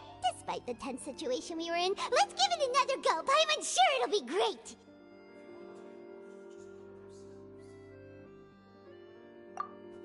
One slice of cake, please. Someone showed up after all! Oh, wait, you're the one from the Palais Mermonia. Oh, are you here to buy cake too? It seems Monsieur Nervalette was right. You really can eat. Wait, did he really say something like that? That's right. Even he has his own preferences when it comes to food. As for me, I love the cake and coffee here. Do you come here often? Usually every day. Every day? It's part of my daily schedule, apart from work. I shall have my cake and coffee. Then what if someone told you one day that this place would be closing soon, and you wouldn't get to eat cake here anymore? What would you think? But why would it close? Well, Paimon doesn't know either, but maybe the waters will rise tomorrow. You know, like in the prophecy. Oh, the prophecy. To be honest, I haven't paid much attention to that. No, still, even if there'd be no more cake tomorrow, that wouldn't keep me from having some today. No, it's the same for eating in general. You might not be able to eat tomorrow, but if you can do so today, then you should carry on. That's what people call living, you know. Huh. Don't be sad. Excuse me, could I have 2 more slices of cake to go? These 2 slices are for you. Sijuin said that this kind of expression you're making is what humans call being sad. Oh, you know Sijuin? I sure do. She was born before me, and she sometimes comes to the surface to teach us things about humans. She said that humans are creatures that are saddened easily, yes, and you can only lift their spirits by feeding them delicious food. So please try the cakes here. I've got something else to do, so I'll be going now. You two try to stay in a good mood after eating, all right? Bye!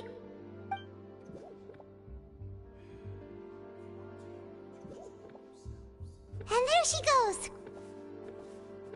Alright, let's dig in. Paimon's sure this cake will be delicious.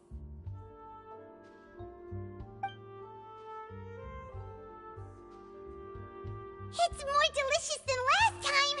And the flavor gets even better with a sip of tea. It sure would be nice if we could come again tomorrow. Sure would be nice if we could always eat delicious food here.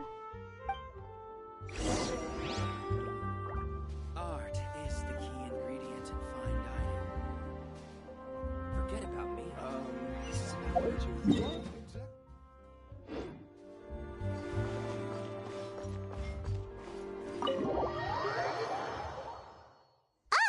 we're near the Seabird office. Let's go look for Charlotte and have a chat.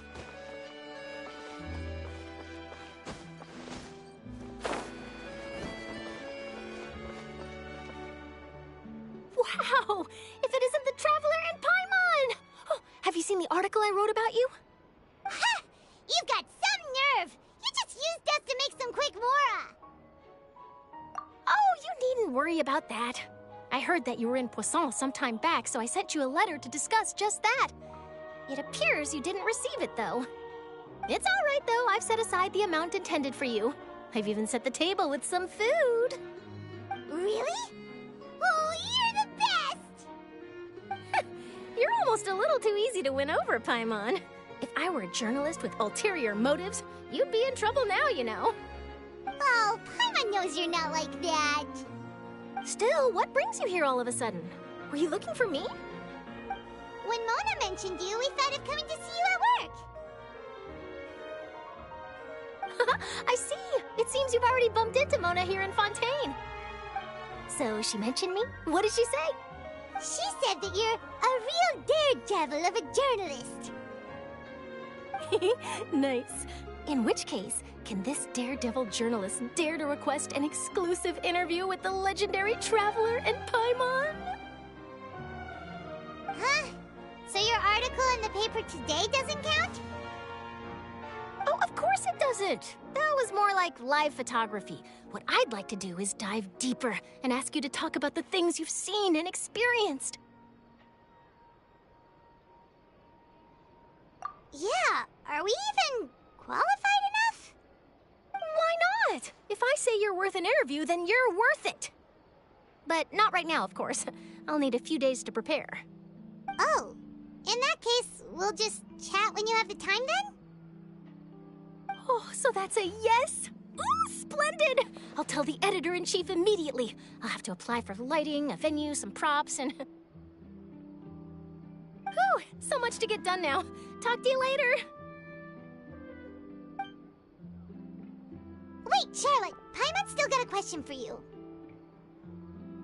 And what's that? If, just for example, Fontaine were to be flooded tomorrow, what would you do today? Huh, that's the prophecy you're talking about, isn't it? I mean, I do hear about it often, but I've never once thought that the day could be tomorrow. If you're seriously asking, then I might try and think of a way to leave Fontaine. Oh, but I'm still a journalist first and foremost. That means I have a duty to be reporting from the scene. And secondly, I wouldn't forsake my homeland that easily. From what I've seen, most people don't know what they'd do should the worst come to pass. In truth, it might be better just to behave like normal rather than worry over such an end. So in all likelihood, I'd probably still be prepping at the office for that interview of ours. I know what you're thinking. That sounds a bit sad, but I've always believed that it's best to do what you enjoy. Just think about it. If this nation really were to be suddenly destroyed tomorrow, but I still successfully finish an exclusive interview with a truly unique person, then the story I would wind up writing would truly be timeless. And then do you know what I'd do? Well, I'd write that story, send it for printing, and use messenger pigeons to get copies out to the various nations as soon as possible. I'm not a dreamer, nor am I a workaholic, but I do love my job, and I'd be proud of leaving such an article behind. I guess you could say that I was born to be a journalist. But anyway, that's my answer. And on that note, I'll get back to my preparations. That's so nice. All of a sudden, Paimon actually kinda envies her. Anyway, let's go and take a look at the sea, shall we?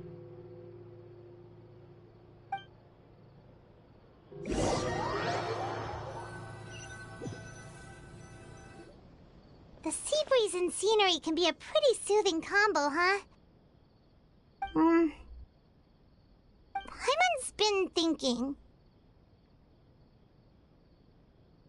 If it wasn't Fontaine, but all of Tevat that would be destroyed tomorrow, where would we go and what would we do? No, Paimon should ask, if you could choose, What would you like to do?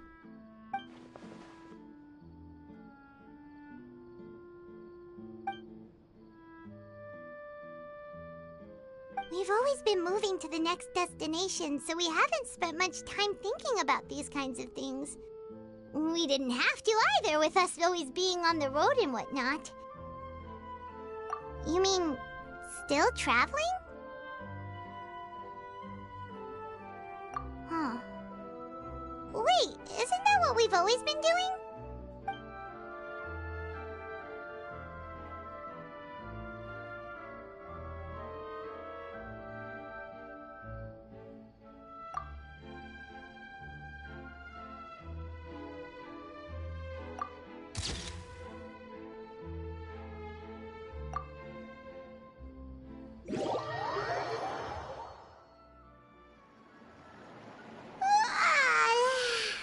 Feels like you'll grow mold if you stay here long enough.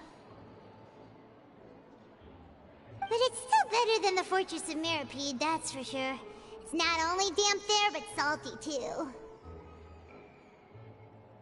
Ah, so the two of you are still here. Wonderful. Oh, you're from the Palais Mermonia, aren't you? Yes, I'm Isadora. Monsieur Nervillat sent me to look for you two before. I heard that afterward you went to the Fortress of Meropide. Not at all. I'm well aware that you're friends of his. Actually, I'm here to pass along a message from him. Yes, inside the Opera House. The Maréchaussée Phantom has declared the incident a small-scale riot. A riot? Well, that said, I don't personally think it was that serious. Lady Farina was watching a performance at the Opera House, and while she was resting during an intermission, some other audience members suddenly started harassing her, loudly accusing her of doing nothing about the prophecy crisis. And before she could respond, others started to join in. The crowd continued to grow, and protests against the Hydro Archon started to break out. So people have started to put the blame on Farina. Guess they finally found an outlet for the pressure they've been under due to the prophecy. I agree. People will naturally rely on gods, as is customary. But the moment people feel threatened, gods are also the first to be blamed. So what happened after that? Is Farina okay? Seeing that the situation was spiraling out of control and that further argument was pointless, she claimed that she'd gotten tired of this and left in a hurry. The Maréchaussée Phantom had their hands full maintaining order and did not catch where Lady Farina had gone. Only when things had stabilized did we realize that she had gone missing. So, you mean she's still missing? That's right. The Maréchaussée has dispatched many people to search for her, but we don't have any leads yet. That said, I don't think there's much to worry about. She is a god after all. Even if she were to fall into the hands of rioters, what could ordinary people do to her? Good. Monsieur Nervillat sent me to tell you about the situation, but he didn't say anything else. Don't worry, this is more than enough to go on. Thanks for keeping us informed. Ah, is that so? Well, all right then. In that case, you two take care. I'll be heading back to the Palais now.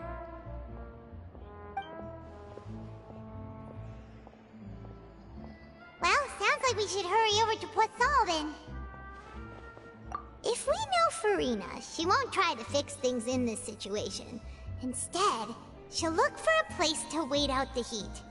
And, as we also know, she may be loud and dramatic, but she doesn't have a heart of stone. When Nervillat was talking to her in the Palais Mermonia, and she heard about Poisson, she couldn't hide her sadness and remorse. It would be hard for her to ignore being accused by the public today. Paimon thinks Farina's probably taken the opportunity to slip away to Poisson and try to relieve the sense of guilt that she's feeling. Huh. Well, what do you think? Paimon knows the answer, of course, but Paimon can do the analysis to back it up, too. Cool, huh? In that case, there's not a moment to lose. Poisson, here we come!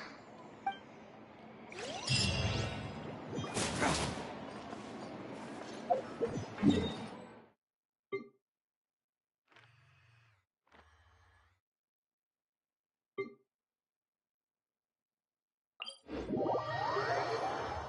place looks deserted. Guess all the survivors must have evacuated already. All that's left here are signs of devastation. Could Farina really be here? Let's try to find her as soon as possible.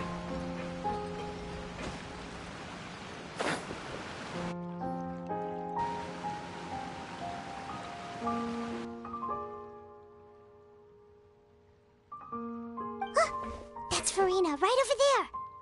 She really...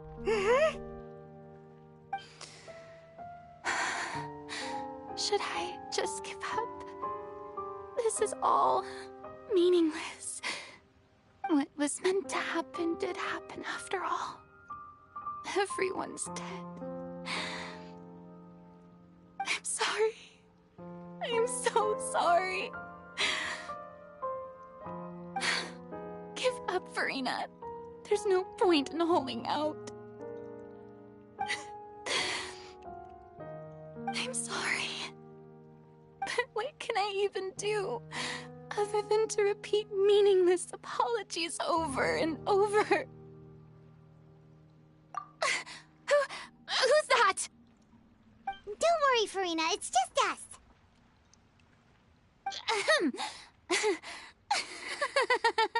So it is you, blonde traveler from another land. Why, I almost thought you were someone from that mob of my ignorant subjects, come to kneel and beg for my forgiveness. Farina, you were crying just now, weren't you? The tear stains on your face are obvious. What do you mean, tear stains? Oh, I remember.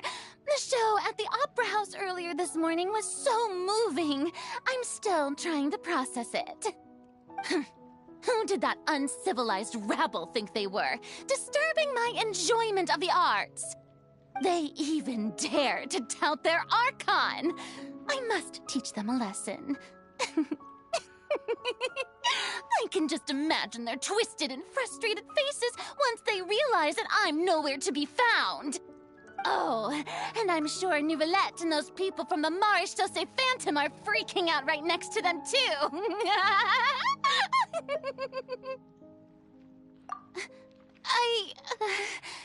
Of course not. Hey, there she is! The Hydro Archon's over there! Quick, after her! Farina, those people seem to be after you. They are? They're just some rabid fans who want to cut the line because they haven't been able to meet me in person, aren't they?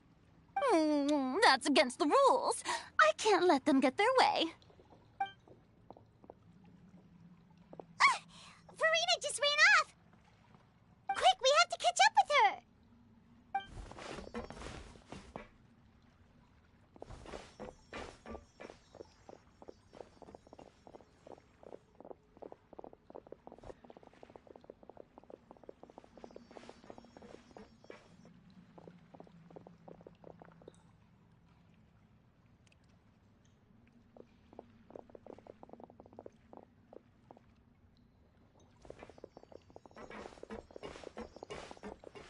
This should be the place, right? Hey, Farina! There's a good hiding spot over here. Quick, come to Paimon before the rest of them catch up to you. What is this place? Hurry, they're almost here. Fine, fine. I suppose haste is warranted. Lead the way.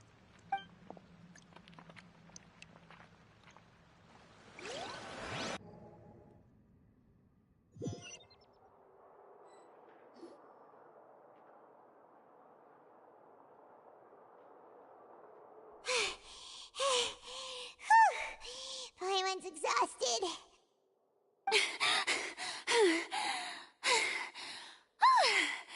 I'm so tired. I totally thought they had caught me. No, I mean, I merely gave in to the sheer enthusiasm they displayed. You're right. Yep, that's a good girl.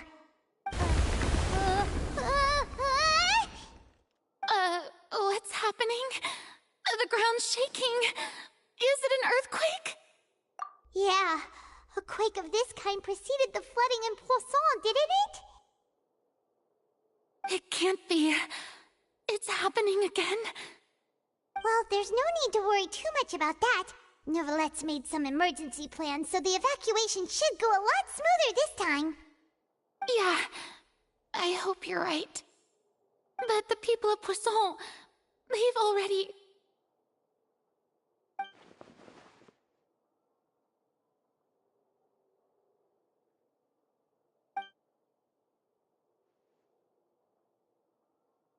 It's true. I've been investigating the prophecy for hundreds of years. I once had informants all over Tevat, searching for clues and feeding information back to me. I've tried all kinds of ways, too, to hold back the sea. Anything to keep the coastline from advancing. But all my efforts proved to be futile in the end. Really, the truth has been clear to me for a very long time. We cannot make an enemy of the divine. No matter what we do, the will of the heavenly principles will have its way, and the prophecy shall be fulfilled. Give up. I do love the sound of that phrase. It would mean finally coming to terms with fate, but also for me to finally be free. Indeed, I've thought about giving up so many times, especially after we almost lost Poisson. Fate is really unreasonable, isn't it? It has no heart and obeys no rules. The prophecy has only just started to come true, and so many people have already lost their lives. But just now, it all became clear to me. I still don't have the right to come to terms with fate on behalf of everyone else.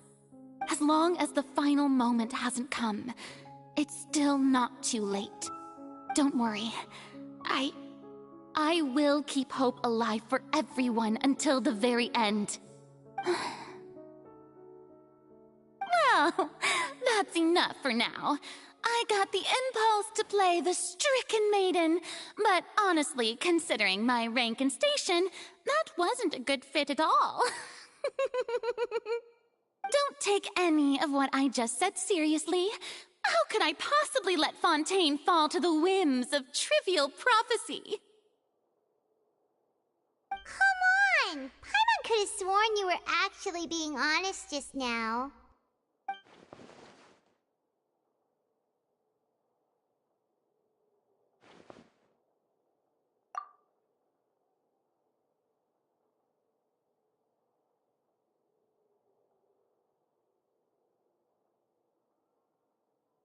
Share my burden.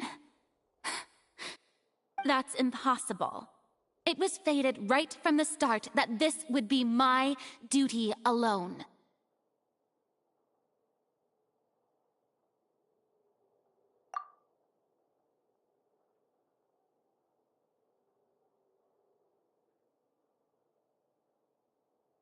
A witness. Yes, I've heard that you came to Tevat from beyond the stars, yes. In other words, you never belonged here. And if Tevat is, in its entirety, a show on a stage, then you're just a spectator, aren't you? If that's the case...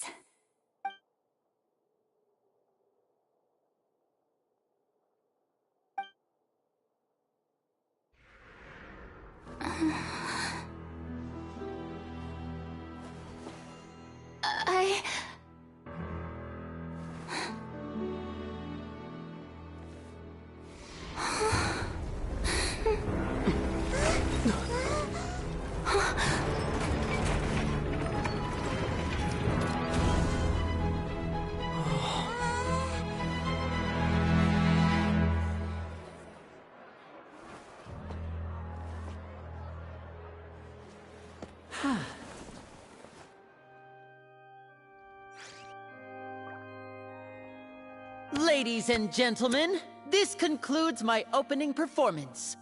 Now, without further ado, we may proceed to the trial of our god. So this is what it is. Yes, you deserve praise for the effort you took to raise the dramatic stakes. Do not forget, however, that I am Focalor, the god of justice, the embodiment of justice itself.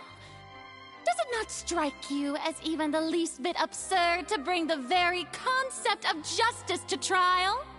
May I interpret these words as your refusal to stand trial? In that case, you will have the opportunity to defend your honor through a duel. You would draw your blade against a god?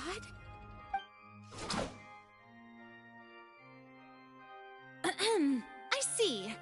It seems like you have made up your mind.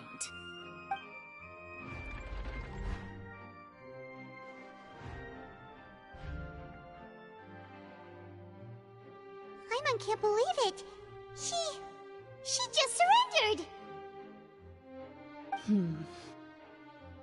What the heck is going on? Did I just see an Archon surrender to a human? Wow, how utterly humiliating. Lady Farina, what is the meaning of this? Shh. It would seem that there has been a misunderstanding. To be clear, the raising of both hands is not always an indication of surrender. Looking for excuses again, huh? I raised my hands just now to indicate my acceptance of the trial. No duel shall be necessary. I will admit that I've been running away for a long time. I'm sorry, everyone. I was unable to protect the people of Poisson. It is my duty to stand trial for my crimes. You are not the only ones to be disappointed in me. I, too, am exceedingly disappointed in myself. But now, it is time for the Hydro Archon to show you her courage and resolve. I, Farina, will use this trial to show the world the true meaning of justice!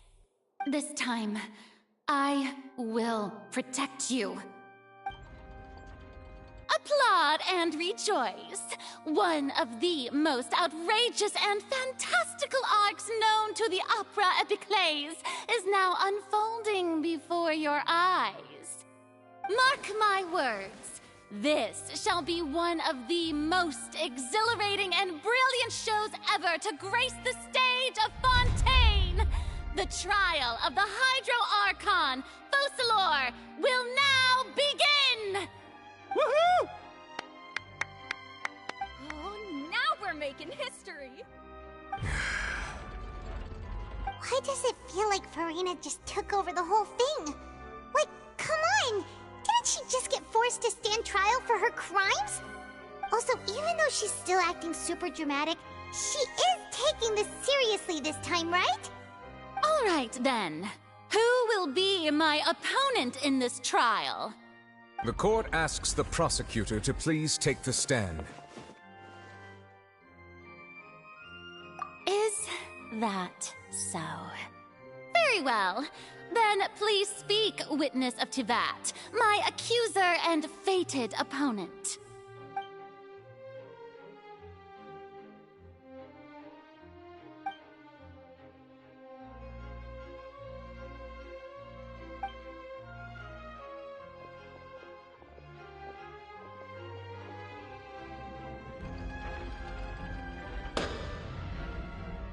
Also, please allow me to ask, as a final question before the trial begins. Just how much work did you do to force me onto this stage? Well, we did do a lot of prep after the meeting that day. I can go over the tasks assigned to the Spina di Rosula, since they were rather straightforward and easy. Navia, the president of the Spina di Rosula. Most of the people who participated in the disturbance this morning were my subordinates. They changed into plain clothes and came to the Opera House as regular audience members. waiting for the perfect opportunity to incite insurrection against you.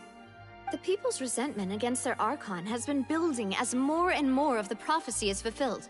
A spark was all we needed to turn smoldering anger into a flame. Moreover, according to our understanding and analysis of you, when something like that occurred, you would likely flee the scene and head to Poisson by yourself. So, we arranged for a second group to lie in wait there. So, you mean...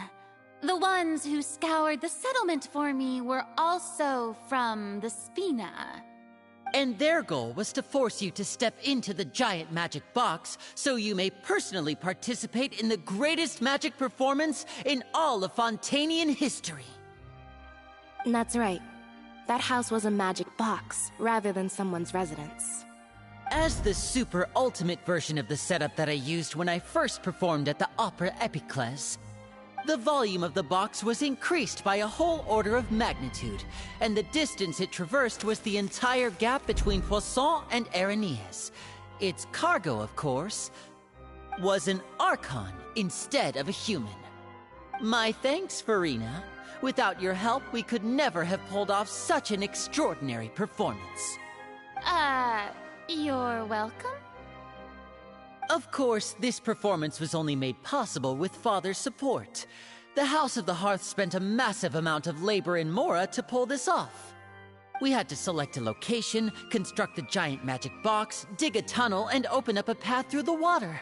It was a lot of work for all of us. So, in other words, the earthquake that we felt within the giant magic box was just a normal tremor from the transportation of the whole house? That's right. It wasn't a sign of another disaster to come. Then, I can guess Nervilette and Cloran's parts. You gathered a crowd, prepared a stage, and made sure that the champion duelist would be immediately ready for a fight. Also that as soon as I appeared on the stage, the trial may commence without a hitch. Am I right? Yes, that is correct.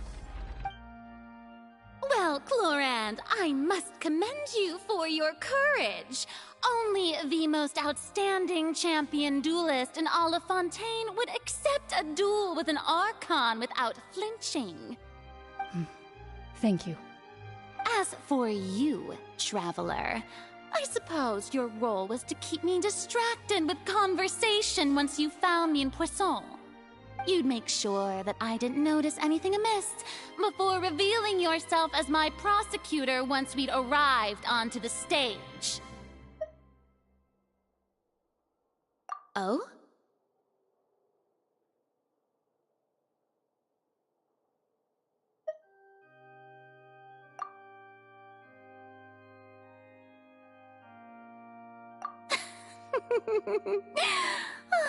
Is that so? Then I suppose I must have missed my final chance. It's fine. It matters not. What's done is done. The stage is already set, so there's no reason to disappoint the audience. Let's see this trial through to the very end.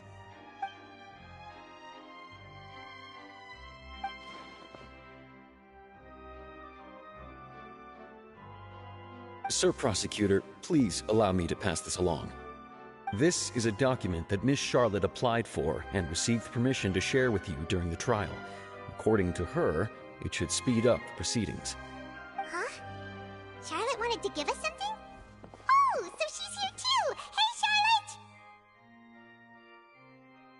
Oh, let Paimon see. Isn't this the exclusive interview that she did with us before? So she's already finished it, huh? Wait, then that means this document is a perfect timeline of everything that's happened ever since we stepped foot in Fontaine! So in other words, we can refer to this anthology of evidence every time we want to use something from our journey as evidence for an argument! Let's quickly confirm the information in it. Just think of it as a refresher, alright? You defeated the Hydro Archon in the very first duels you took part in at the Opera House. That's one for the history books, all right.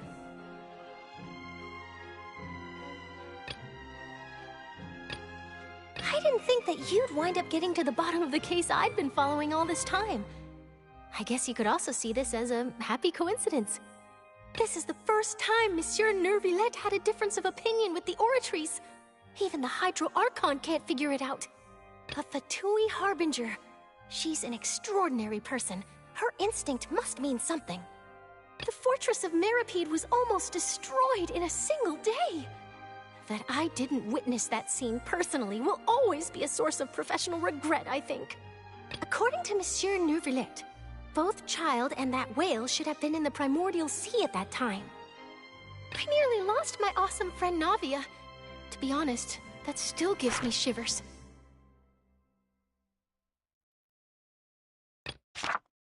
The words of someone as extraordinary as a witch can probably only be truly understood when something surreal happens to you.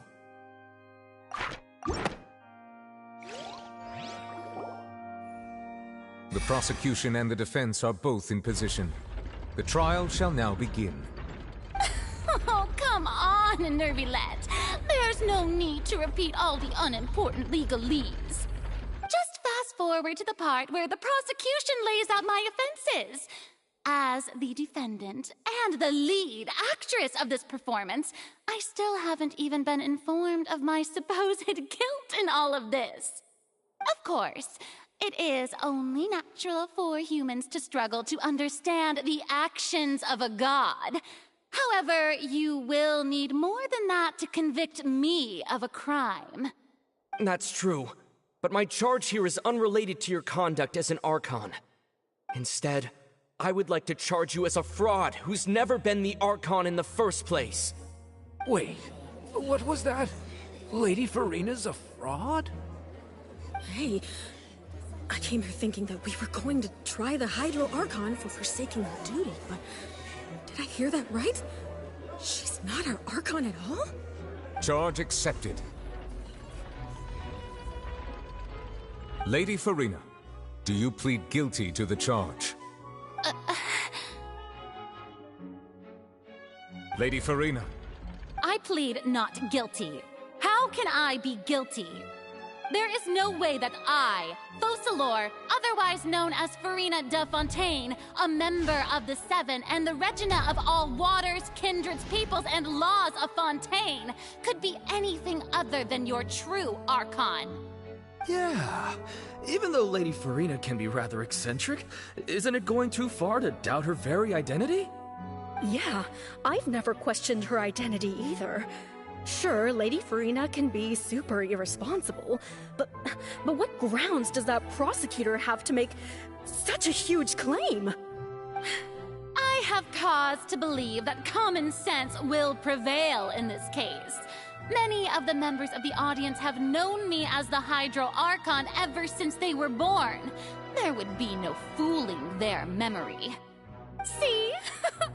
Even the Oratrice has decided to show me its favor. Are you sure you want to commit to a charge that will never be upheld? If you wish to drop the case, I can promise you as the God of Justice that you will not have to face trial for making a false accusation. We will treat everything that's happened as a dramatic spectacle and move on with our lives. What do you say to that? Huh. An argument with near impossible odds, huh? We have to not only refute Farina's claims, but also overturn the long-held beliefs of the people. Well, I tried to give you the chance to surrender. If you must persist, then let me ask.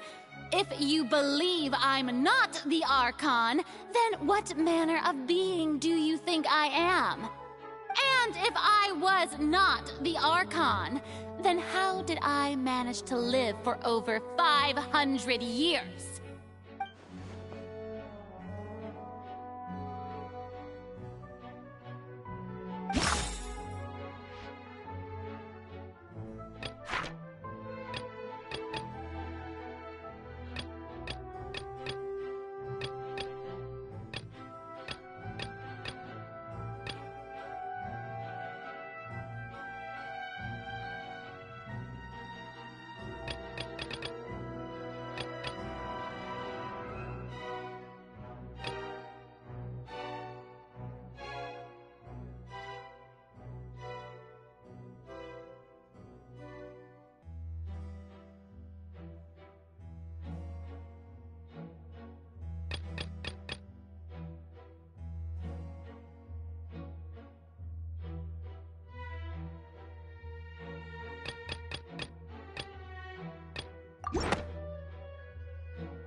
of all, you may be a member of another long-lived race, which would allow you to naturally possess an extended lifespan.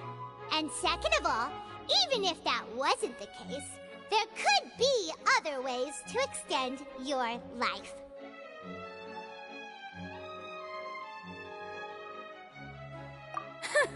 Who gave you that idea? Was it the knave? You'd sink so low as to use a harbinger's words against me. A curse? I once thought it possible that the aura of an Archon might naturally resemble a type of curse. But in light of this claim, perhaps what I sensed was not your divinity, but a curse after all. You sensed it too, huh, Nervlet? Lady Farina is actually a human? Well, it is true that it's extremely difficult to tell humans and gods apart just by looking at them. It's not impossible.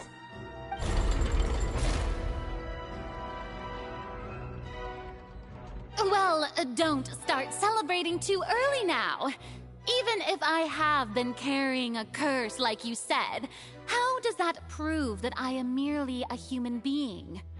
Besides, everyone knows that the main difference between a human and a god is the possession of authority. Gods can do what humans cannot. That's why they're worshipped as gods. For centuries, manifestations of my authority have served the nation of Fontaine. One need only to turn their eyes towards the Oratrice Mécanique d'Analyse Cardinal in this very opera house, or consider the endemnitium that is used in every aspect of life.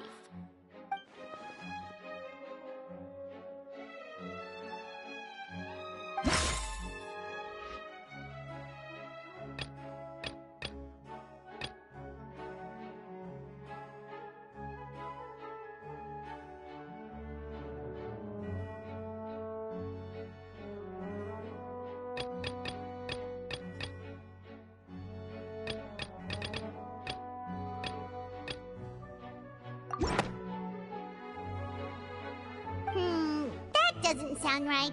Paimon doesn't think this clue can be used as compelling evidence to build our case.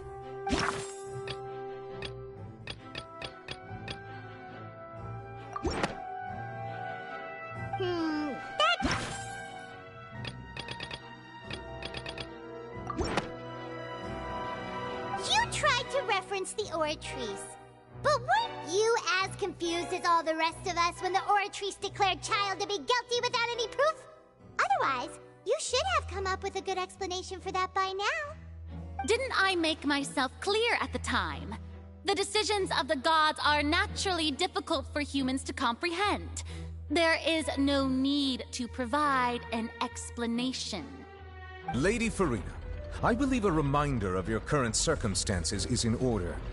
While the court is in session, the principles of justice and the law must come before all else. While you are an Archon, you are also first and foremost the defendant in this trial. You will prove yourself unable to defend against the prosecution's charges if you continue to withhold vital information against the rules of the court. I never thought you'd use that kind of rhetoric against me. That was no trick of rhetoric, Lady Farina. I've merely reiterated the rules of the court. Rules that all should respect and follow. So, you neither knew why Child was declared guilty, nor did you understand the structure and operations of the Oratrice. Instead of having been created by you, the manifestations of authority you mentioned have been made by the real Hydro Archon, haven't they? The real Hydro Archon? Well, now you're really losing me. It is true that I did not know why the Oratrice gave out a guilty verdict that day. But the Oratrice handed out that verdict unilaterally, and it has been operating independently ever since it was first created. You can't argue that just because a divine creation is flawed, that the god behind it must also be no god at all. She's still throwing out all kinds of excuses. Seems like she's confident that we won't be able to produce proof that she has no power over the Oratrice. My power as an Archon. There are many ordinary citizens in the audience. How can I just carelessly demonstrate the formidable power of an Archon? If that poses a concern, I'm prepared to extend my protection to the audience. You don't need to go that far.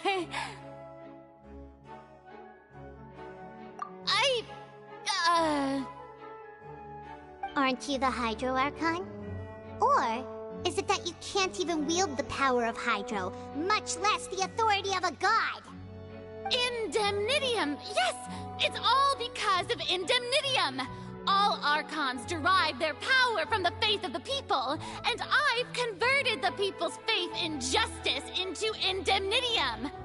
Thus did I give up all of my divine power to provide everyone with energy for their daily lives. Have you ever seen a more magnanimous god?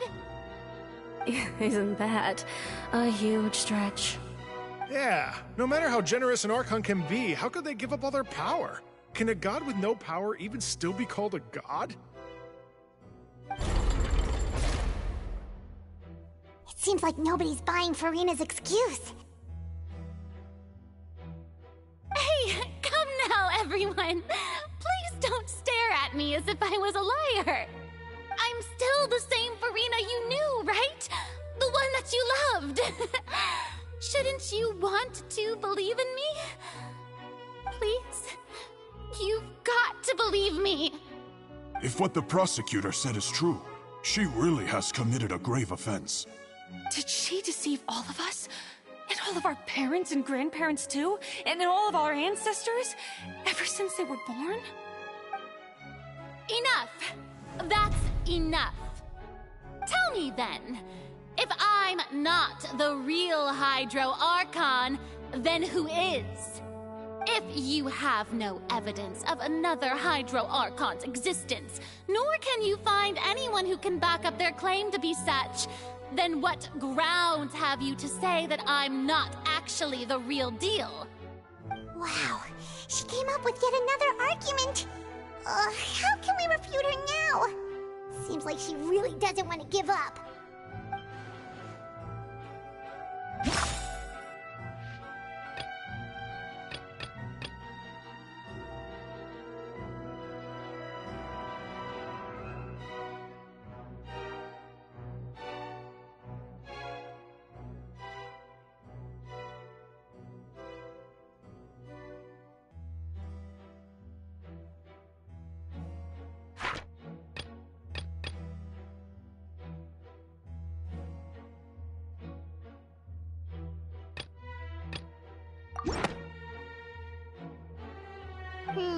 That doesn't sound...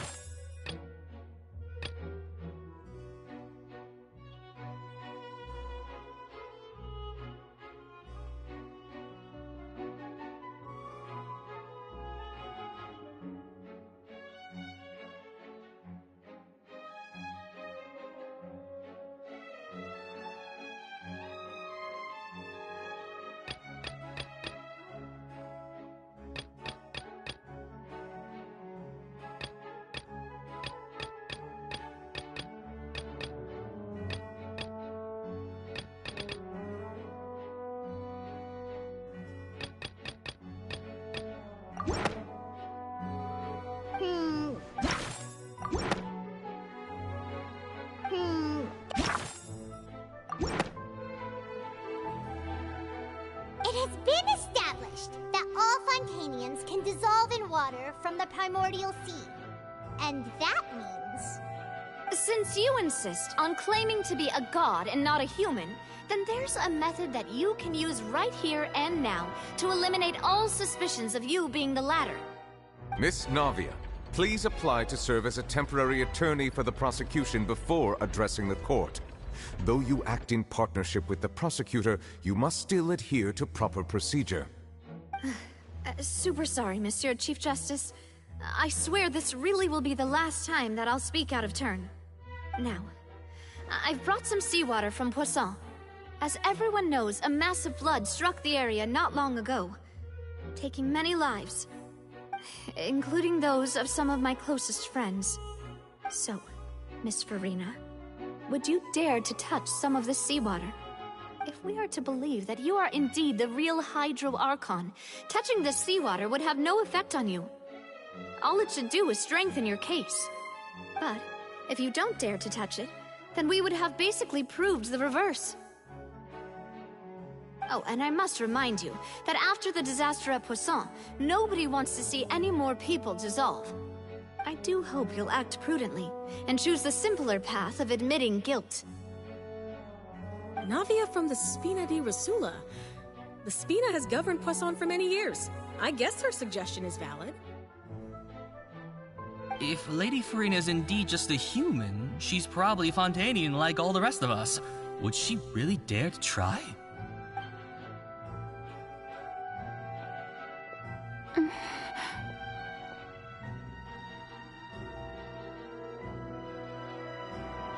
Lady Farina, this test has been unilaterally proposed by the prosecution.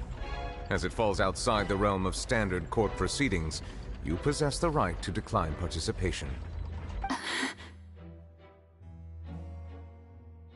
Well, of course he had to tell her that.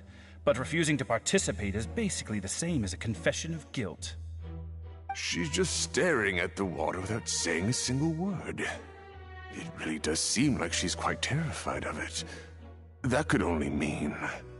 What's going on? Is she really planning to... That's not what we thought she would... Due to the inherent risk of the test, Lady Farina, you may...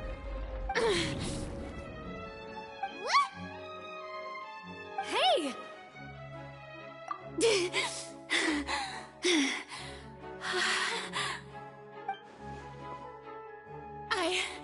I'm fine! Look at me, everyone! My hand is still here! I haven't been dissolved! Will you believe me now? I really am your Archon! I'm nothing like a normal human who would fall apart as soon as they touch this water! Really? Was this not the most obvious thing in the world? Miss Siegewin? If you're present, Miss Siegewin, please come forward and attend to the defendant. Siegewin? Don't be nervous. It'll just take a few seconds. Let me see. That should be enough. Please announce the results of your evaluation to the court, Miss Siegewin. As everyone doubtlessly saw, Miss Farina was displaying symptoms of hyperventilation and flushed skin. These indicate that she was experiencing the adverse effects of exposure to primordial seawater. The extent to which she was affected is the same as other humans when exposed to primordial seawater of a similar concentration. Thank you, Miss Siegewin. Lady Farina, you may return to the defendant's stand. Oh, wait. What did she just say? I didn't get dissolved! Shouldn't that be enough to prove my innocence?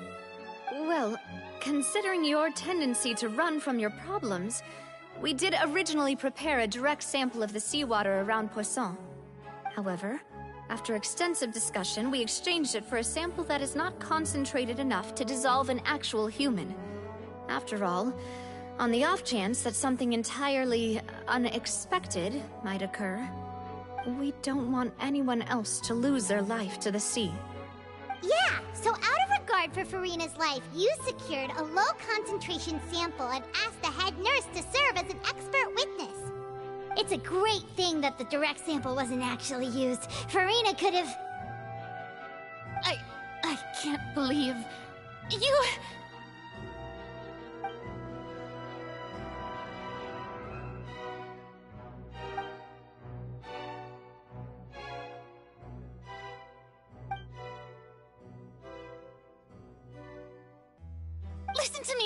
Listen to me, everyone! Please don't give me such cold and disdainful looks! What happened just now didn't prove a single thing! Think about it! How can you conclusively prove that an Archon can't also be affected by the primordial seawater? Also, if I was really just a human, why would I dare to just put my hand in that kind of water?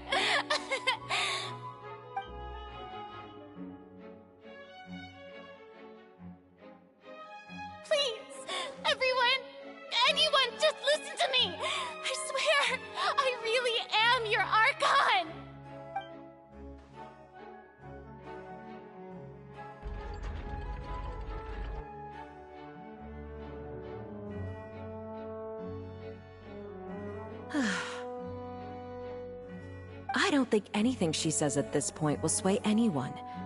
The odds are just too stacked against her now. With all the things that have been said, Paimon doesn't think there's any way left for Farina to win. I believe the time for arguments and presentation of evidence has come to an end. If there are no objections, we will move on to the final judgment.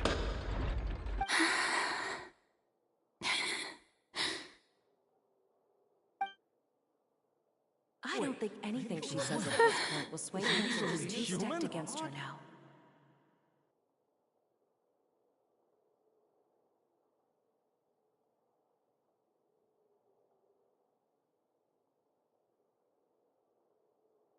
In my capacity as Chief Justice, I shall now render judgment on Farina's misrepresentation of herself as the Archon of Fontaine. As a human who knowingly deceived her fellow citizens, Farina is guilty.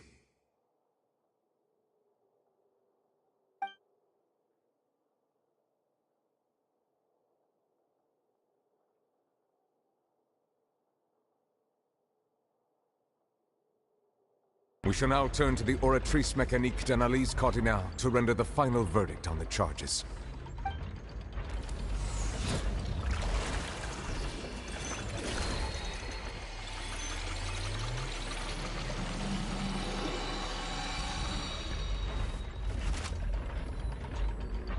According to the judgment of the Oratrice Mécanique d'Analyse Cardinale, Farina is... Well, what's wrong? What's the Oratrice's verdict? No, the Oratrice also displays a guilty verdict. Isn't that correct then? However, the exact wording of the verdict is thus. The Hydro Archon, guilty to be punished via the death sentence. The death sentence? That's actually one of the available sentences? I've always thought that it was just a myth. The one and only time the death sentence has been handed out at the court, and it's been given to the very person we've worshipped as the god of justice? What an unexpected twist. Farina's been sentenced to death by the Oratrice? We just wanted to use the trial to show her the seriousness of things so she'd tell us the truth. How did things escalate this quickly? This outcome is indeed quite strange. According to Fontaine's current definitions of justice, as well as its recommendations for criminal sentences, is this sentence really appropriate for the crimes that have been committed? Yeah! Even Fache wasn't sentenced to death by the Oratrice. You know, the real evil mastermind behind the serial disappearances case. Indeed. Not only is Farina's sentence overly excessive, the very point of our trial today was also to prove that Farina has never been the Hydro Archon in the first place. But now, the Oratrice seems to have deliberately invoked the title of the Hydro Archon. What does this mean?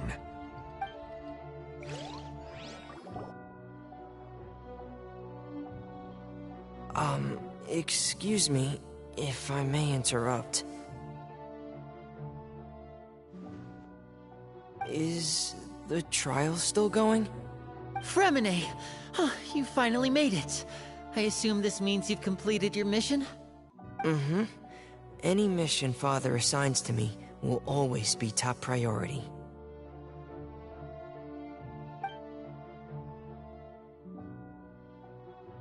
Is that the first prophecy slate?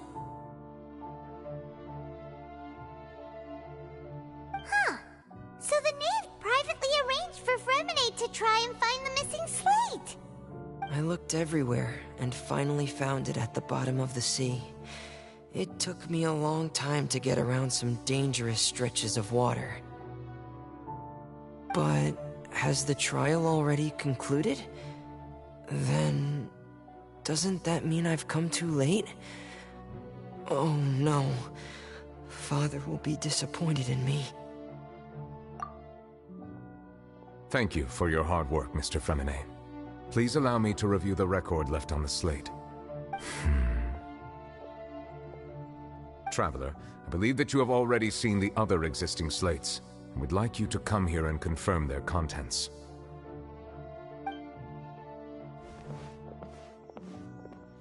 Huh? So what do you see? What is it? I believe I have now made sense of the Hydro Archon's crime. It has to do with Fontaine's lost history. Huh? Isn't the Hydro Archon just guilty of deceiving her people? Oh, wait, no, that's Farina, and we've already proven that she's not the Hydro Archon. So when you say Hydro Archon, do you mean the real Hydro Archon we've been kinda talking about? In truth, everything that you've encountered in Fontaine up until this point can be traced back to the contents of these stone slates. However, I'm uncertain as to how much sense they currently make to you. Okay, let's try to recall the contents of the other 3 stone slates. Paimon will do her best to help you remember.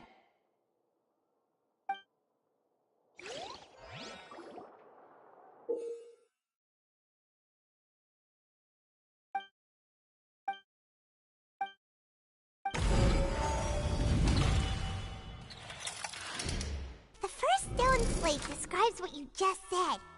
It seems to show the previous Hydro Archon using her divine power, and then the Oceanids turn into humans. Does that mean that Fontanians are transformed Oceanids? Oh, Paimon wasn't expecting that.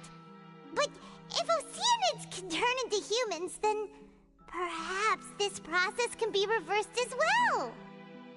The second stone slate shows Celestia floating in the sky, and the Hydro Archon and her people worshipping it together. But the heavens still brought judgment down upon them.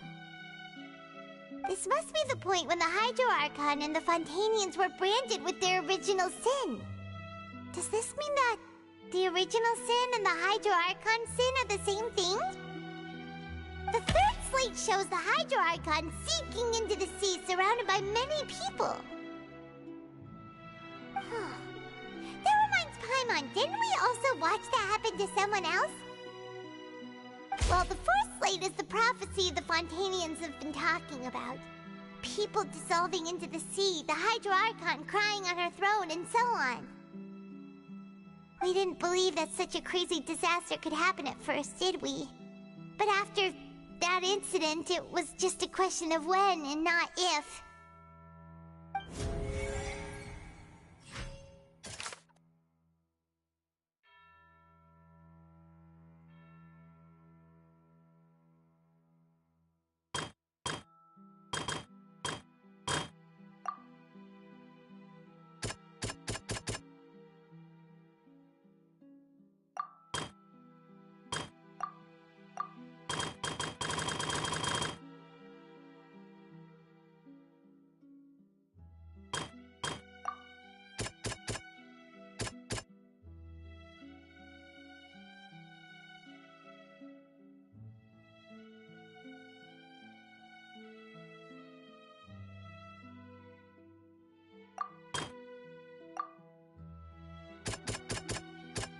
That doesn't sound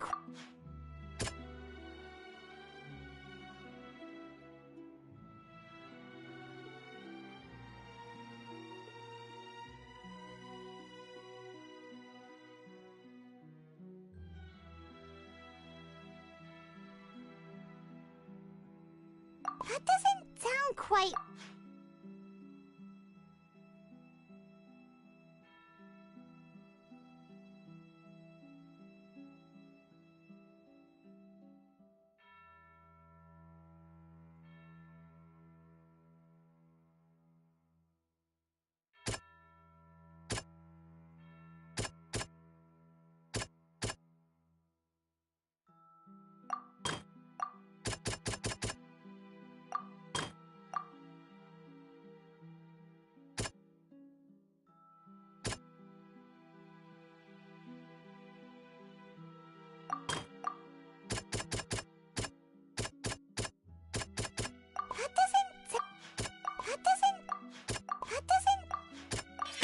The prophecy from the stone slates found its way into society.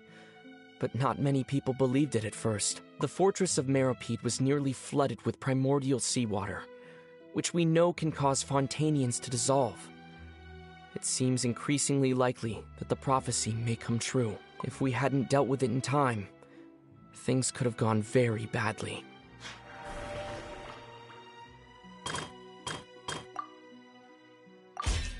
We know from the case of the serial disappearances of young women that Fontanians can be dissolved in primordial seawater, and the first stone slate tells us that long ago, the Hydro Archon used her power to turn Oceanids into humans. This might be the reason that Fontanians can dissolve.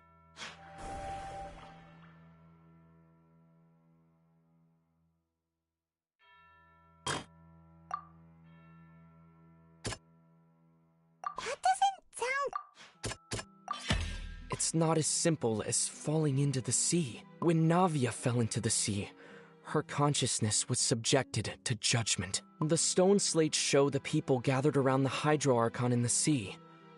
Could that be alluding to the same thing?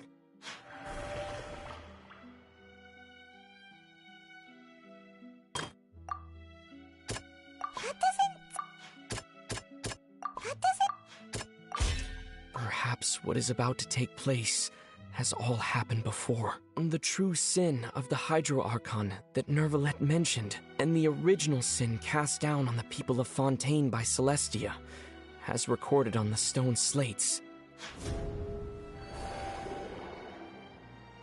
They'll dissolve into the primordial sea but won't cease to exist. Their essence will flow in the seawater, converge, and take the form of an Oceanid. The Hydro Archon was sentenced to death in court, shocking everyone present. Perhaps this means that her sin was actually Fontaine's original sin. Navia fell into the water inside those ruins, and she nearly dissolved. She was surrounded by the people of Poisson in a court within her consciousness, and was forced to take part in a trial meant to make her stay.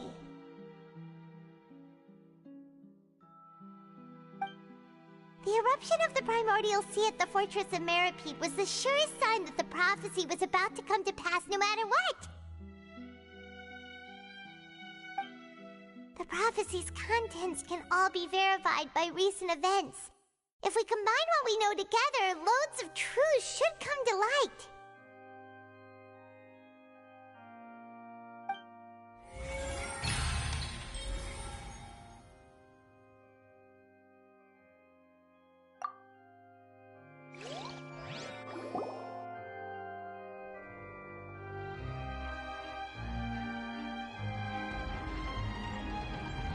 Huh? Oh, Paimon gets it now! So that's how you can make sense of it. But then it feels like we're going to have to share some truly shocking revelations. Let's hear them. Incredible. Linny, did you hear that? We're not real humans. All Fontanians were originally created by the late previous Hydro Archon, with Oceanids as their basis. The evidence for that can be found in how only Fontanians could dissolve in primordial seawater, and how all the girls Vacher dissolved were also turned into Oceanids. Oh, and according to Navia, when she was about to get dissolved, she also saw everyone gathered around for a trial, all of them in the shape of Oceanids. Indeed. Yeah, and it follows from the content of the first slate that she probably angered Celestia by creating humans without prior permission. That could also explain why the Oratrice judged the Hydro Archon to be guilty. It's to account for that ancient sin. The Hydro Archon's true sin was creating us? And yet, after many hundreds of years, the Hydro Archon's creations have turned around to try to judge the Archon within the Opera Epiclese. The twists of history are often the most unexpected of all. Yeah, isn't the image here just like when Navia fell into the sea? So wouldn't it be trying to show the image of the Hydro Archon also falling into the sea once the prophecy has been fulfilled in the fourth slate? In the end, the people will all be dissolved into the waters, and only the Hydro Archon will remain weeping on her throne. Only then will the sins of the people of Fontaine be washed away. Did Paimon get all that right? You've made some keen deductions. I must say, given how much you still don't know, it is impressive that you've already managed to connect so many pieces of the truth. However, while you were able to decode all the information on the slates, they've also been etched with an additional layer of hidden information using a different power source. When we were at the ruins, I tried to decipher the hidden information recorded in the slates. But since we only had 3 slates at the time, I was unable to come to a full conclusion. Now that the slate collection is complete, I shall make another attempt to decipher the narrative recorded within. If everything goes well, we should finally be informed of the unadulterated truth.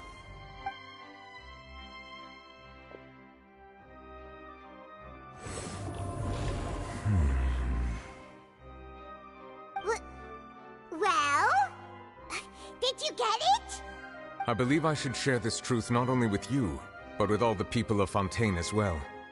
I will try to briefly summarize it for you.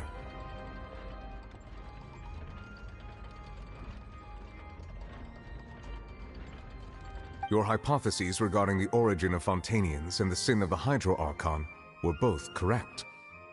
In the Fontaine of old, the previous Hydro Archon sensed the yearning of her Oceanid familiars for life on land.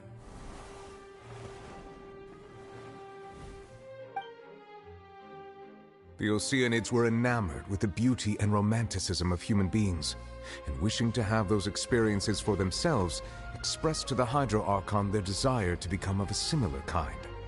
However, even though water as an element is intricately linked with the power of life, the Hydro Archon, as one of the 7, did not possess the authority to create a new form of human life. Not one to give in, she eventually found a way to create permanent humanoid bodies for her familiars by appropriating the power of this planet's primordial sea. She poured primordial seawater into the Oceanids' blood vessels, creating humanoid mimics in the process. But if Fontainians were to ever come into direct contact with water from the primordial sea, the power within their bodies would escape these artificial restraints and return to the sea. As a result, their forms would collapse, and they would be reverted to their original forms as Oceanids. Of course, the Hydro Archon never received permission from the heavenly principles to create a new human race. And thus, the Hydro Archon and all of her creations came to shoulder the original sin of appropriating the power of the primordial sea. That is the true history of how the people of Fontaine first came into being. So we were all Oceanids before we turned into human beings? That's way too much information for me. I think I'm just going to pretend that I never heard a single thing. Wait, but if that's the truth, we can't let the Hydro Archon be sentenced to death. After all, her only sin was creating us. This really might be too much information for your regular Fontainian, but it does answer a lot of our questions.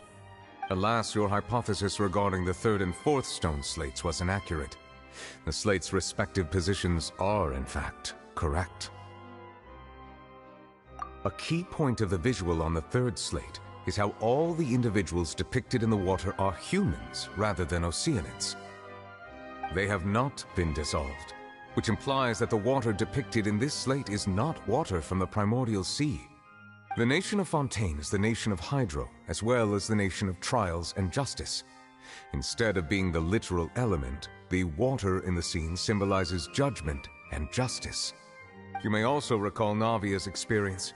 When she fell into the sea, her consciousness was surrounded by that of many others who intended to hold a trial to determine her fate.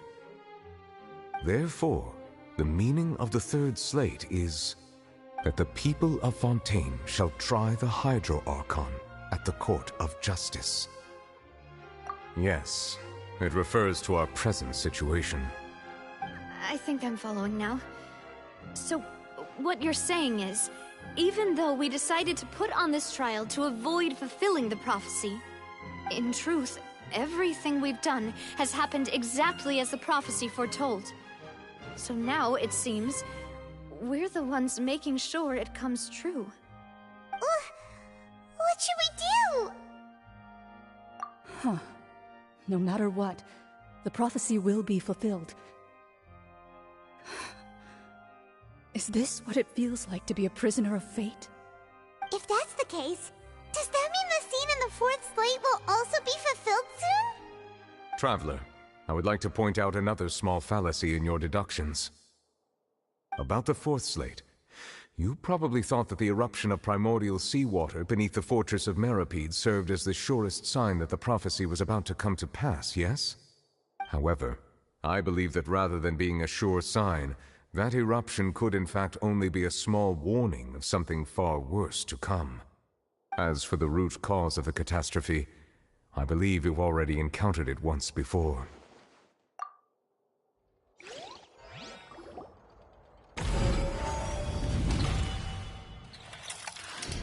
This eruption was just a small warning of the things to come. We must find the root cause of the disaster.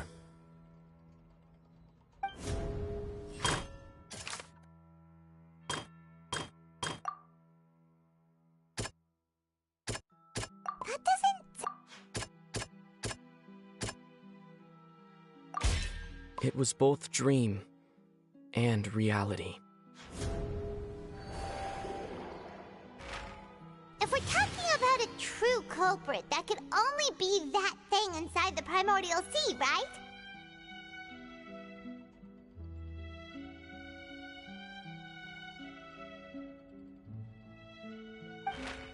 The truth, the original sin, the trial, and the root cause of the disaster.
That was way too close!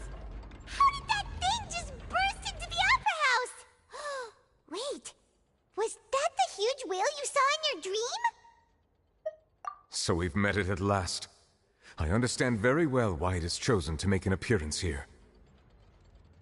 That whale does not belong to Tevat.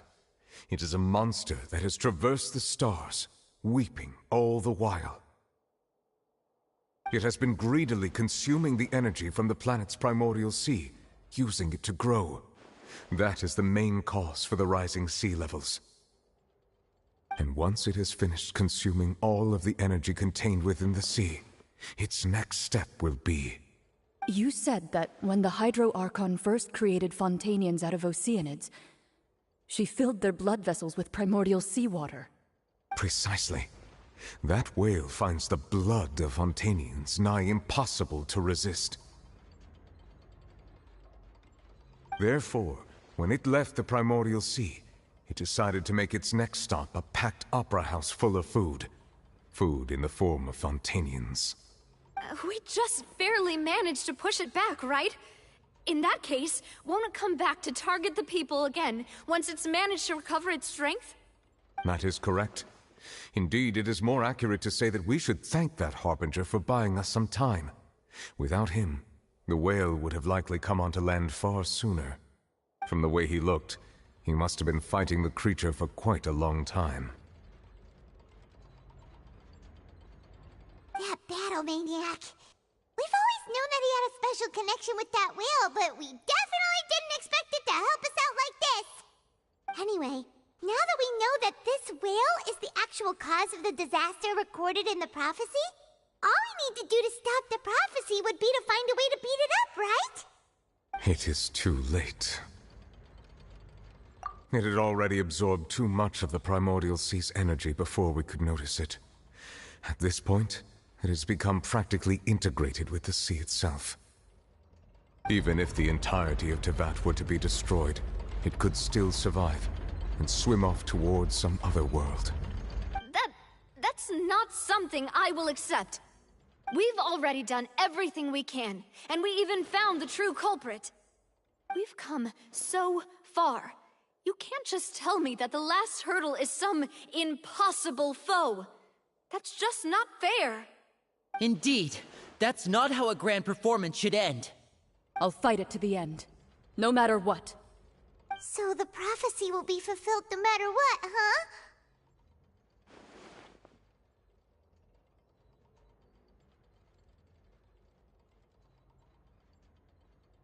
The prophecy. Yes, what has been prophesied will be fulfilled. You may view such things as the history of the future.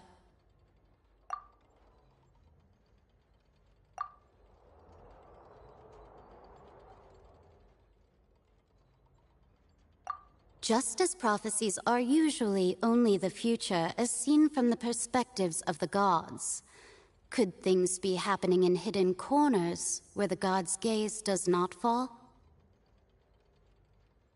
Ultimately, fate shall serve as your only guide, no matter what will happen in Tevat's future.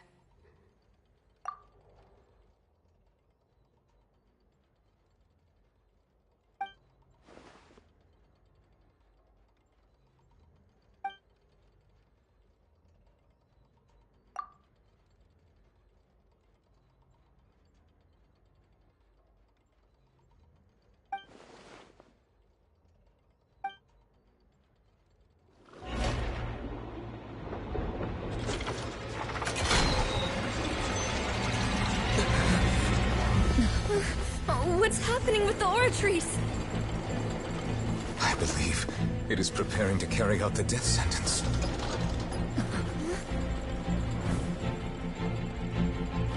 Farina!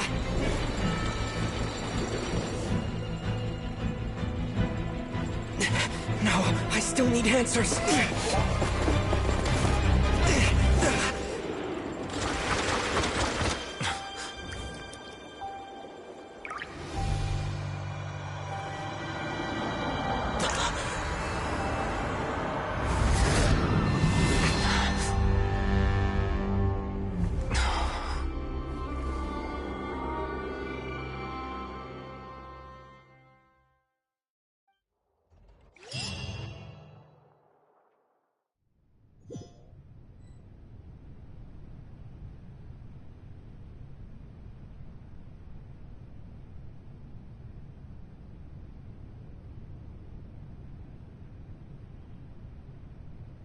You...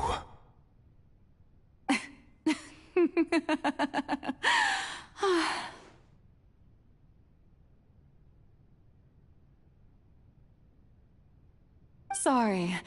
That shocked expression on your face is just too amusing. I couldn't help myself. You are not Farina. Who are you? Ah, the sweet sound of bewilderment. Marvelous. A sure sign that my attempt to deceive everyone was a resounding success. But to answer your question, I am Focalor. You know, the god. Focalor, why did you deceive us? Oh, that wasn't my goal, of course. Goodness, no. But I had to fool everyone else too, if I was to stand any chance of deceiving the heavenly principles. Deceiving the heavenly principles? It's all because of that pernicious prophecy. Dreadful, wasn't it? Everyone doomed to dissolve. Fontaine condemned to be flooded. One was not amused. In fact, one was positively bemused when that problem was thrust upon me by my dearest predecessor. That's the former Hydro Archon Egeria, for the uninitiated. It hardly gets more disastrous than a preordained national catastrophe, now does it? She knew full well that the prophecy would surely come to pass. And as one of the seven, she also knew full well that one defies the heavenly principles at one's peril. So yes, as you have no doubt surmised, it was a rather impossible situation that I found myself in. I spent a terribly long time mulling it over, alone on the ocean floor. And I was almost growing barnacles by the time I finally realized there was only one possible solution to this confounding conundrum. I had to outwit the heavenly principles, allow the prophecy to be fulfilled, ostensibly at least, while saving everyone at the same time. I'm a genius, I know. I can only assume that's why Egeria chose me as her successor. Although, looking back now, it was hardly the inheritance one dreams of. Between the task of saving the nation, the quotidian duties of the Hydro Archon, and not to mention the original sin of creating a new race of humans, I dare say she left me quite a colossal mess to clean up. But one can only play the hand one is dealt. I did not choose this, any more than I chose to be one of her Oceanid familiars. So you were also once one of the Oceanids, transformed into a human by Egeria's hand? Yes, I was. I always dreamed of becoming human. And I still do, even now. In my eyes, to be human is to be part of the greatest opera ever known. After becoming a god, I separated my divinity from my body and spirit, leaving behind only a self that was as naive and bewildered as my past self on her first day as a human being. The me you see before you now is that divinity. And the human counterpart I left behind, I named Farina. She could feel joy, sorrow, and everything in between. She could be as vain and conceited, or as meek and vulnerable as she wished. Her strengths were of a kind only a human could possess, as were her shortcomings. But in my eyes, Farina's humanity was what made her perfect. She was perfectly human in every way. The person I always wanted to be. Anyway, so then I cursed her. All part of the plan, of course. The plan to deceive the heavenly principles. Do you still remember the final scene of the prophecy? The Hydra Archon alone, weeping on her throne.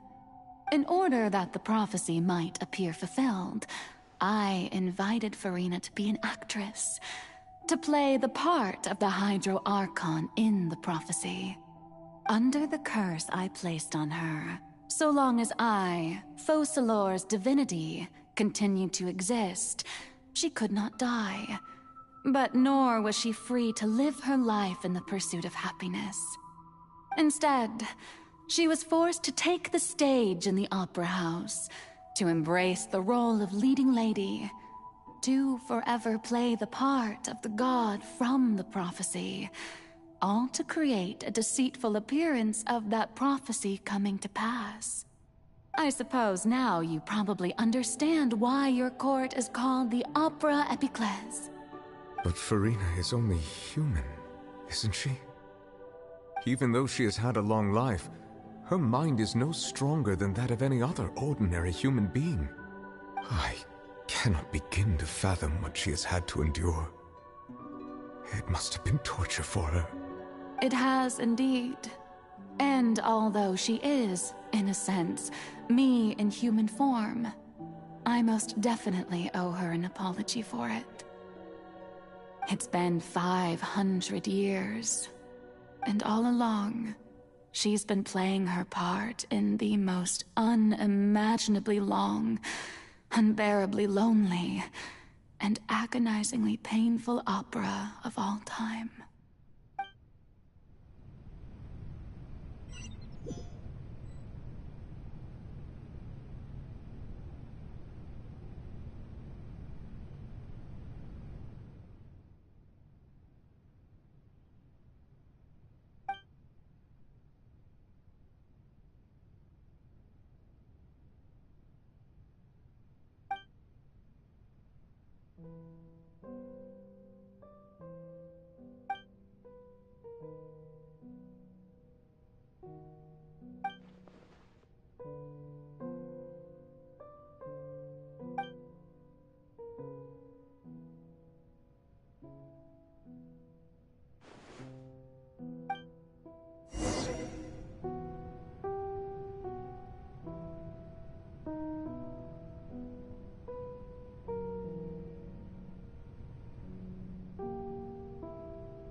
Oh?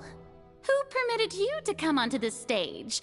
Now, I understand your admiration for my august self, but I must ask you to keep to the rules. All right. It is not my intent to reprimand you. There is no need to state your name. Just be off with you. Do not distract me from my performance. Oh, do not jest. Can you not feel it? I am Focalor. The eyes of countless Fontanians are upon me. I must, at all times, display the utmost elegance and nobility.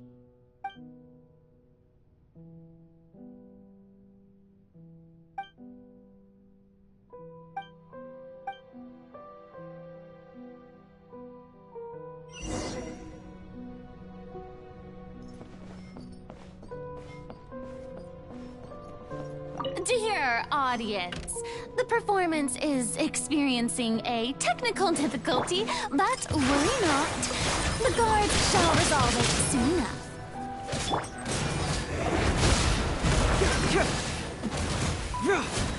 It hurts! You can't run!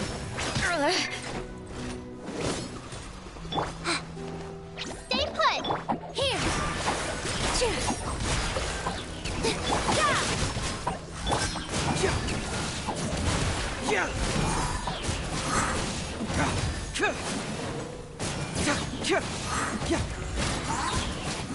Confess! We got a situation. Positions!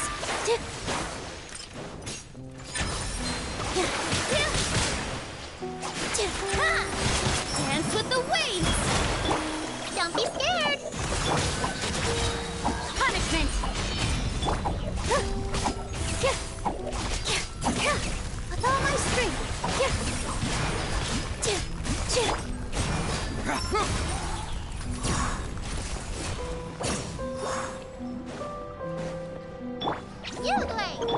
Hey, what gives? The audience is still watching me, you know. Guards? Wait, where are the guards? Guards!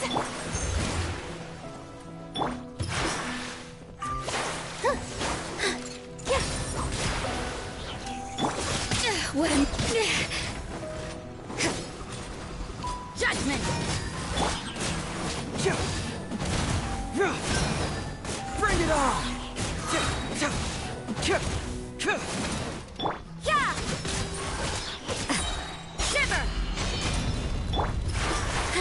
Yeah!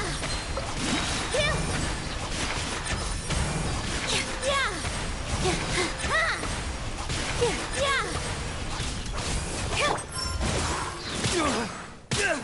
Keep moving! Stay put! With all my strength!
Farina.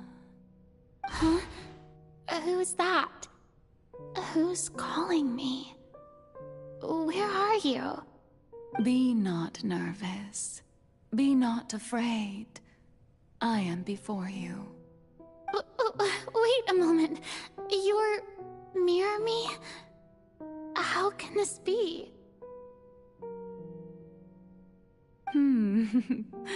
Mirror you, huh? You know what? That's not bad. Let's go with that. Mirror me. What do you wish to say? The prophecy. Have you heard of it? What prophecy? Wait. I know. I think. I don't know why, but it's in my head somehow.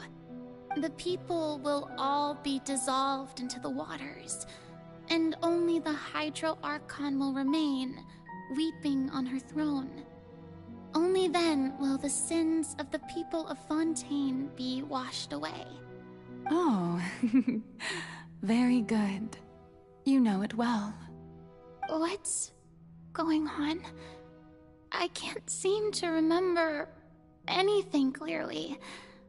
The only thing I know for sure is this prophecy. Will it really come to pass? Yes, it will. And that is why I've come to you.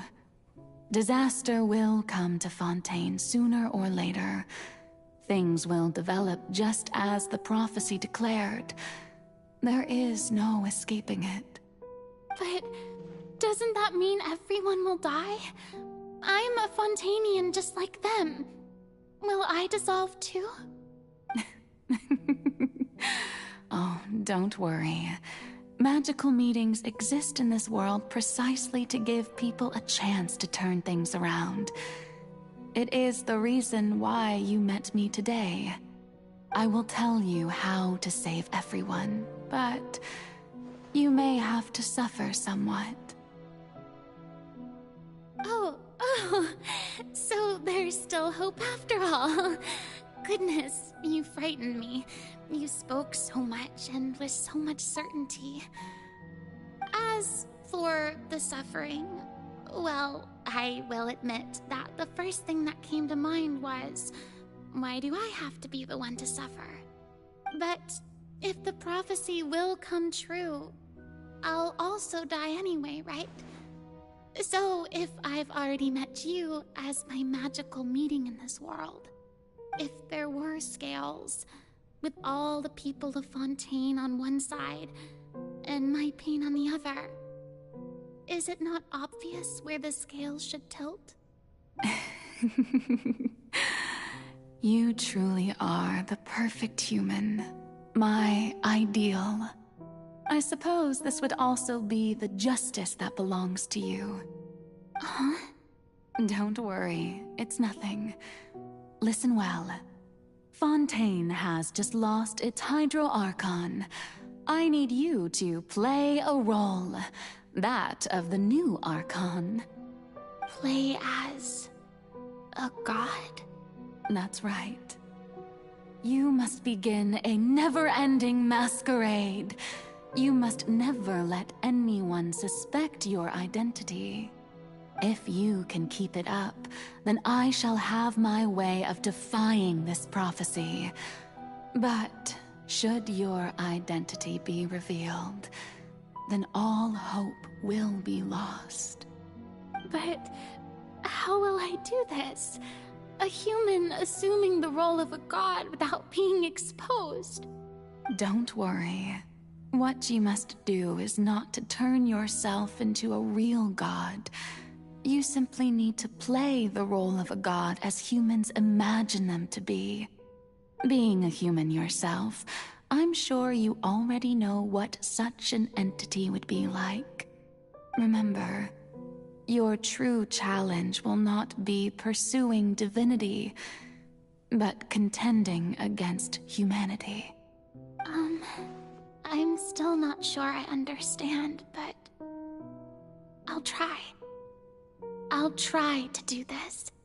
So, how long am I going to have to play this role? To accomplish this mission, you will have to stay on the stage for many, many years. You will endure and not grow old until your task ends. But I promise you, all will eventually end in a magnificent and dramatic trial, and everyone will be saved. A trial, huh? How exciting. I'll be looking forward to it.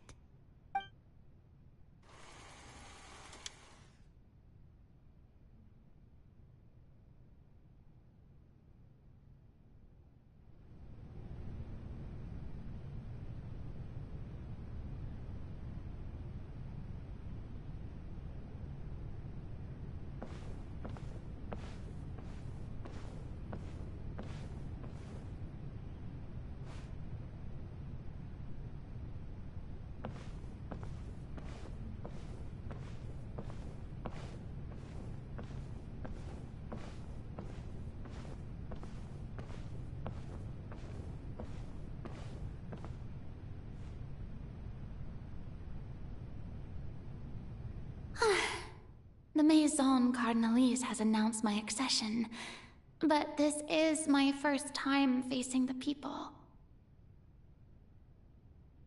What should I say to most appear like a god? To be honest, I still don't know. Perhaps I should first try to act natural. Ladies and gentlemen, good evening, and welcome to the Opera Epiclese. I'm sure you've all heard about how I have taken on the role of Hydro Archon.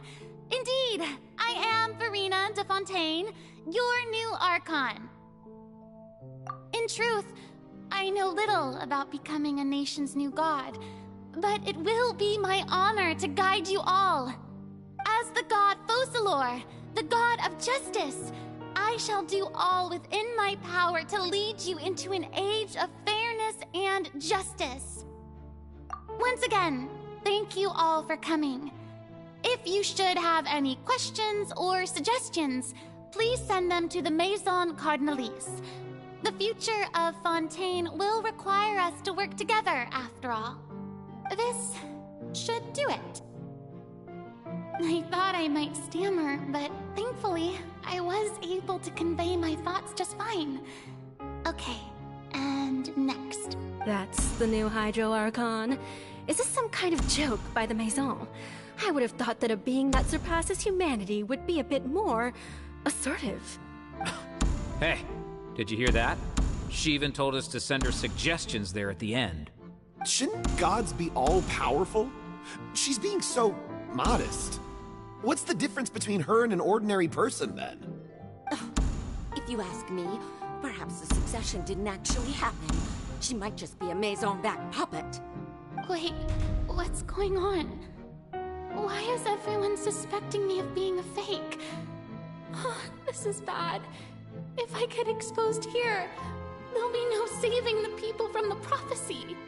Right. Mirmi said that I just need to play the role of a god as humans imagine them to be. Calm down, Farina. Think. What do the people want? How would they imagine a god to speak and act? Assertive, with a strong sense of presence. One who can dispel all doubt. That is the character I'm fated to play.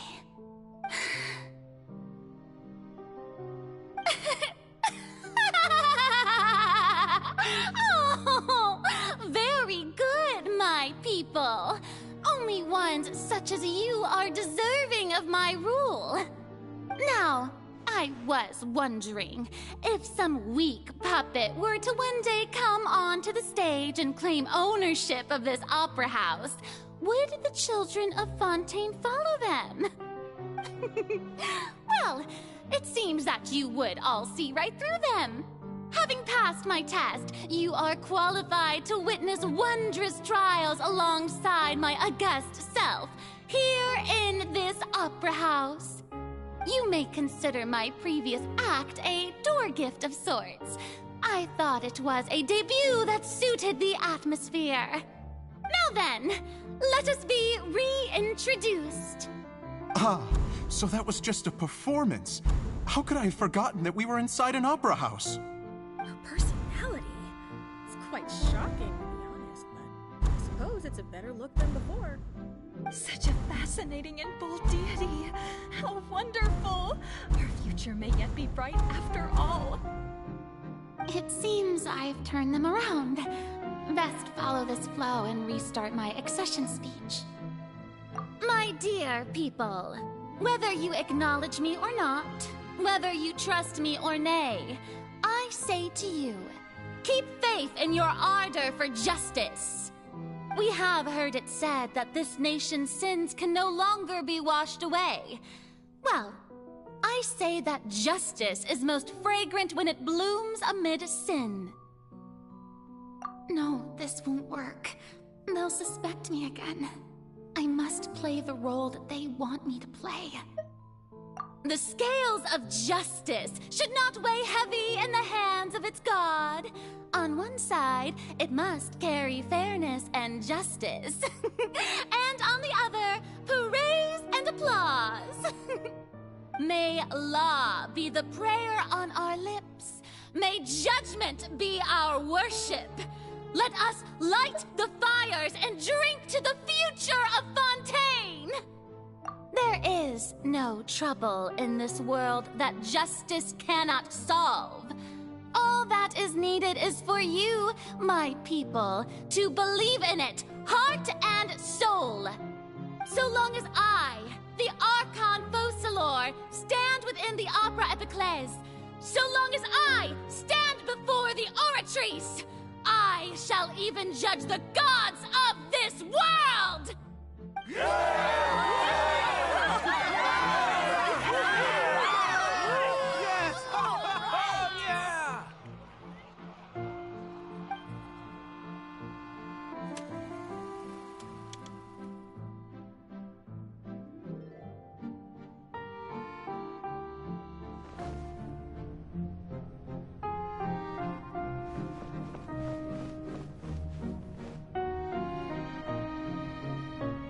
Lady Farina, here are today's case reports, as well as a summary of the follow-up for your perusal.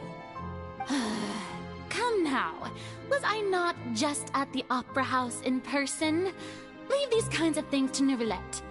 Besides, none of these trials were the one that I'm looking forward to the most. If I may be so impertinent, what kind of trial are you truly looking forward to?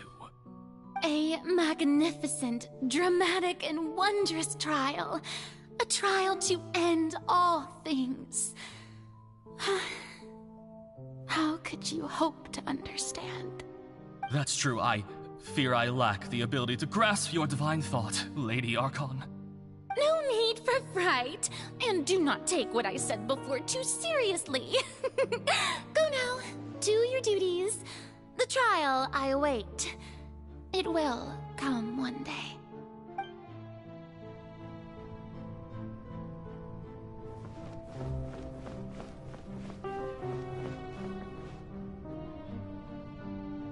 Lady Farina, I don't know what to say. Thank you for agreeing to see me. No need to thank me. Or rather, thank your own sense of perseverance instead. Long have you stood in line to meet me, have you not? Oh, I'm afraid that's just an inevitable consequence of my divine charm. All right. Deoteria, is it? How is your son's illness? You remembered me, and you knew of my family, too. He is doing much better now. In fact, he is far more of an ardent believer than I. He was the one who forced me to seek an audience with you, and to bring your words back to him.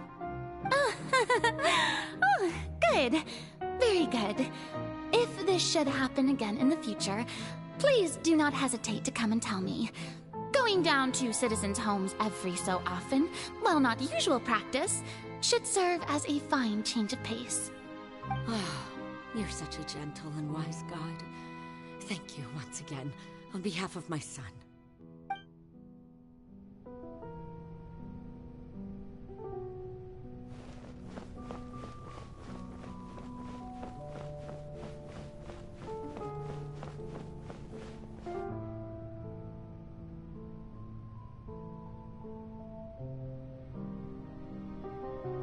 Lady Farina, here are the latest hydrological reports. As for the specific parameters you asked to take note of, I'm afraid things still don't look good. I see. It's as I thought, then. As your god, I did already expect this, but I wanted to see how far your human wisdom would allow you to analyze it. All manner of signs indicate that the prophecy will still come to pass. Forget it. That's not something you need to worry about right now. Well, as I understand it, the Fontaine Research Institute is also trying to find a way to counter the rising water levels. Really? Have they found anything? I'm afraid that they haven't found any effective solution thus far. Oh, is that so? Well, no wonder. This issue has reached the realm of the gods, after all. Still, their spirit is praiseworthy.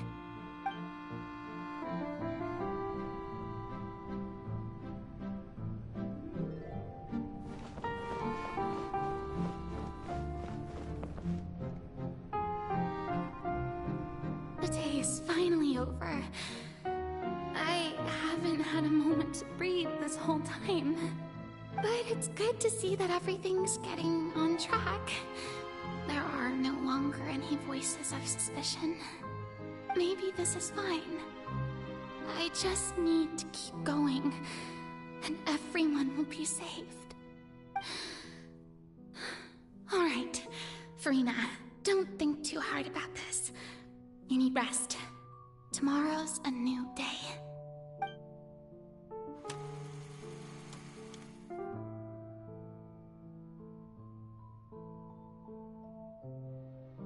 Lady Farina, here are the new trial reports for the latest cases, as well as a summary of the follow-up. There'll be no need for that. I've seen them already. There's no need to go back over scenes I've witnessed in person before. Lady Farina, I've waited so long for this chance to see you in this manner. Indeed, my dear, loyal citizen. This joyous moment is an honor for us both. Lady Farina, we're detecting significant hydrological anomalies near Poisson. Understood. Keep monitoring. Keep me informed should anything come up at the Institute.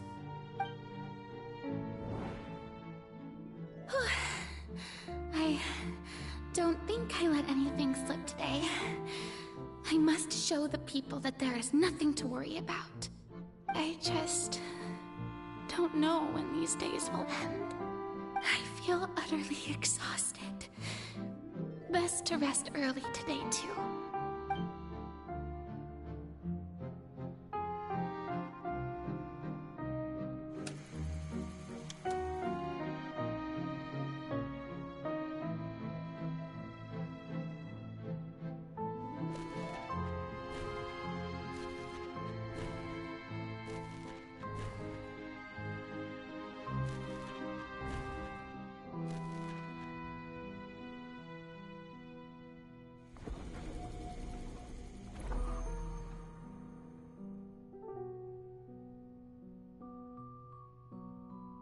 Lady Farina, it's like a dream being able to speak with you up close like this. I've heard that the first member of our family who was honored to receive an audience with you was Madame Deoteria, almost 20 generations ago.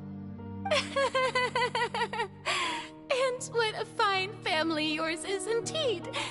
It brings me great joy to meet such a faithful believer. A descendant of a line most ardent. Surely you exaggerate, Lady Farina. My lady? What is it, good citizen? Are you crying? Uh-huh. Really now? I didn't even notice. This must be the overflow of hydro from my person. Well, can't quite help being the god whose dominion is the waters, can I? No wonder. No wonder. A manifestation of your power, then. Oh, Archon, I am honored to have witnessed it. Honored indeed.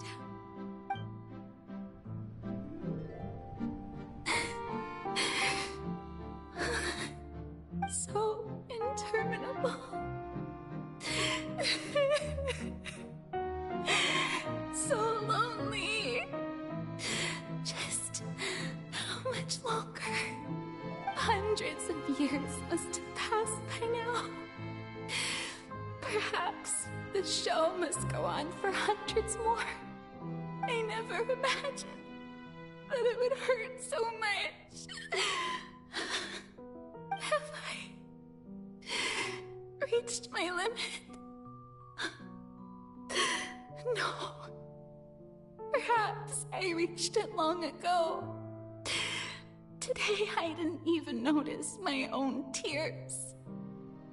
I want to tell someone, anyone, about this.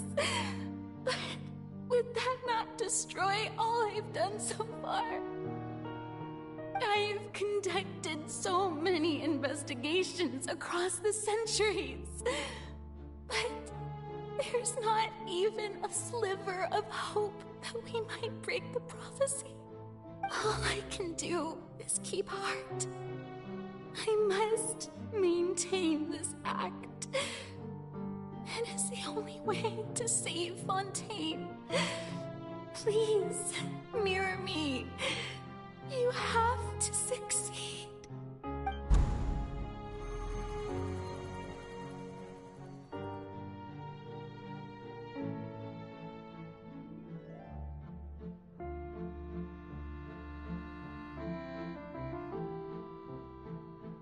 Farina, you don't have to shoulder this burden alone.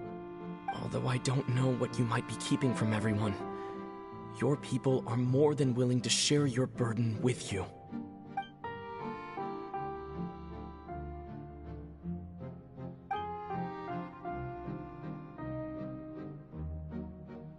share my burden.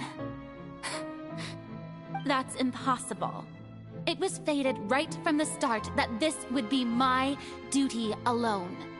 But even if your burden doesn't need to be shared, you can still choose to confide in someone. Just share it with me. I'm what you'd call a witness. A witness? Yes, I've heard that you came to Tevat from beyond the stars, yes.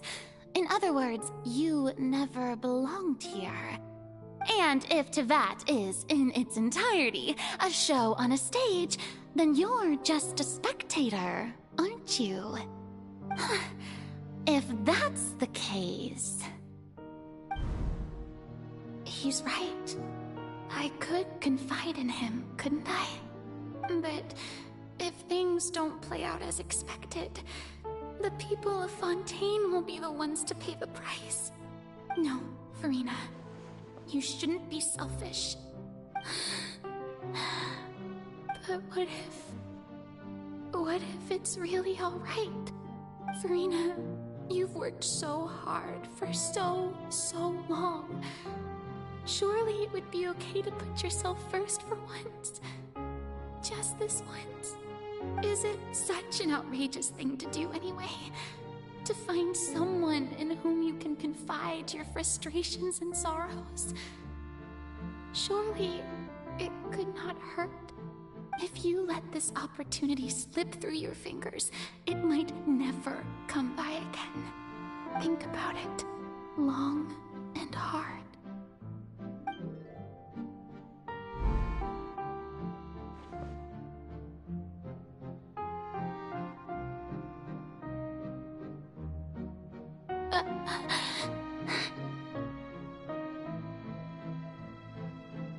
No, I have nothing to say. I am Farina, the Archon of Fontaine.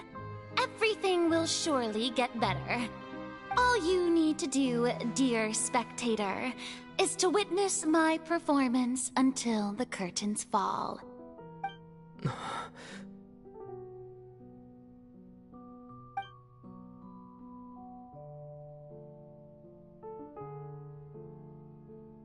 Fine.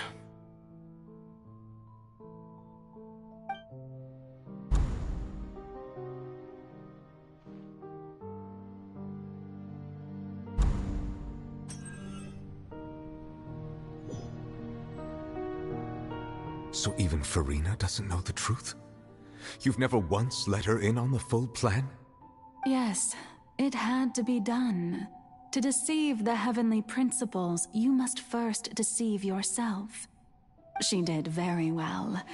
If she had let her resolve falter even once in these 5 centuries, Fontaine would have been doomed to the most tragic fate. It seems that trusting humanity was the right decision after all. I believe that I understand how your deception works, but that is only half the truth, is it not? How would you build on this foundation to save the people of Fontaine? That is the most important thing. Ah, good. Of course, the Iudex of Fontaine has pinpointed the crux of the issue. I'm sure you've long sensed that the Oratrice is no simple machine, yes? I've always suspected that it had its own consciousness. And Lenny did mention that he heard a human voice within the core chamber.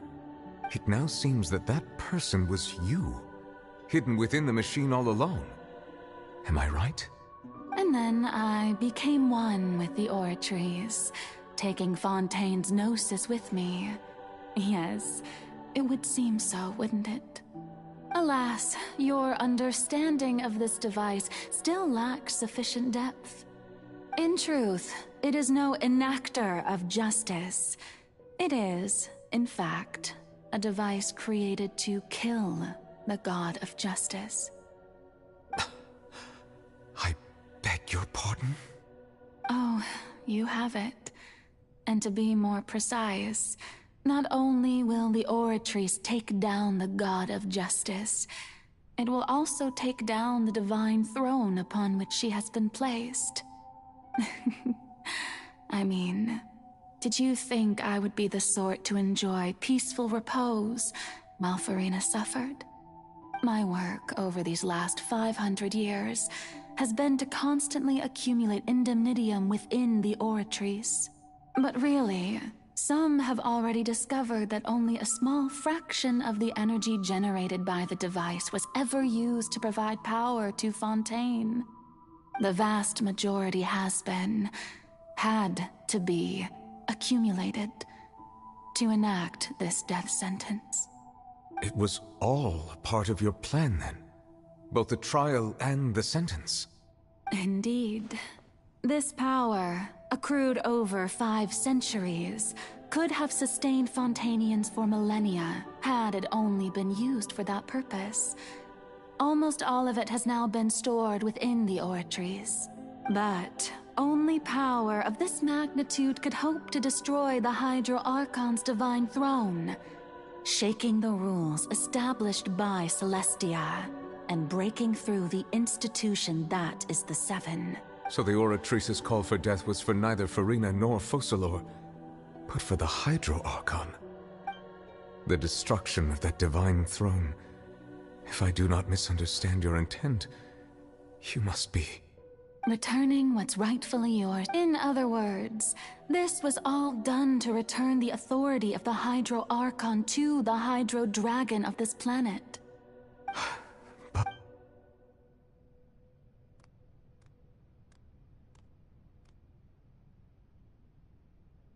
Oh, what? Getting sad again, are we?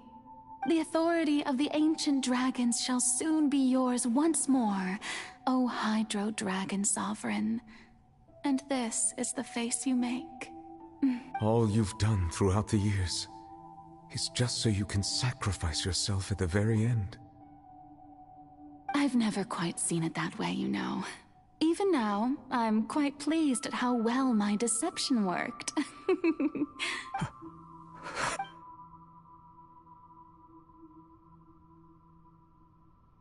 Hydro Dragon, don't cry. I must say, had it been within my rights, I would have loved to judge the heavenly principles themselves. Were they not guilty of essentially the same crime? Egeria stole the power of the primordial sea, and the heavenly principles stole the power you ancient dragons possessed. I, for my part, am the god of justice. And is it not just that your original powers should be returned to you?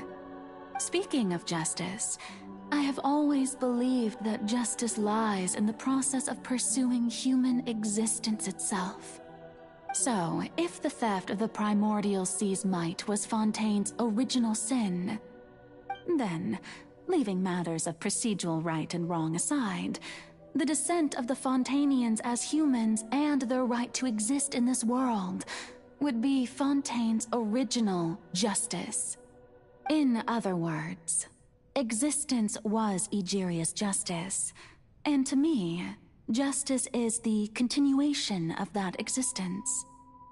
Defying the prophecy and ensuring that Fontaine's people shall live on, that should be the justice enthroned over all others. At this point, we, whether it be myself or all other Fontainians, have shouldered the burden of this sin for far too long. Iudex Nervilette, the highest judge in our land, when you regain your full power as an elemental sovereign, what verdict shall you pass upon us? So when I was invited to the court of Fontaine to serve as Iudex, I see now that that was your idea too. At last, I now understand the true purpose behind this position. In the beginning, I was uninterested in human existence.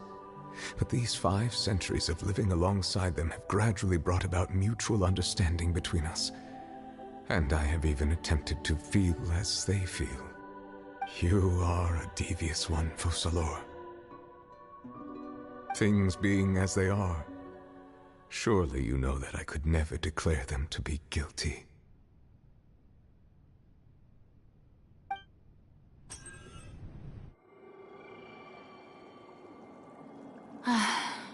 The hour of my execution is almost here. For the sinner, the curtain call has come. I know I may not sound it, but faced with death, I find myself a little afraid. Perhaps this is one thing both gods and humans have in common.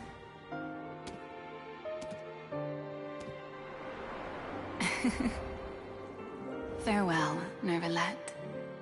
I hope you've enjoyed the part you played these 500 years.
Iudex Nervalette, hereby declare, people of Fontaine, your sins are forgiven.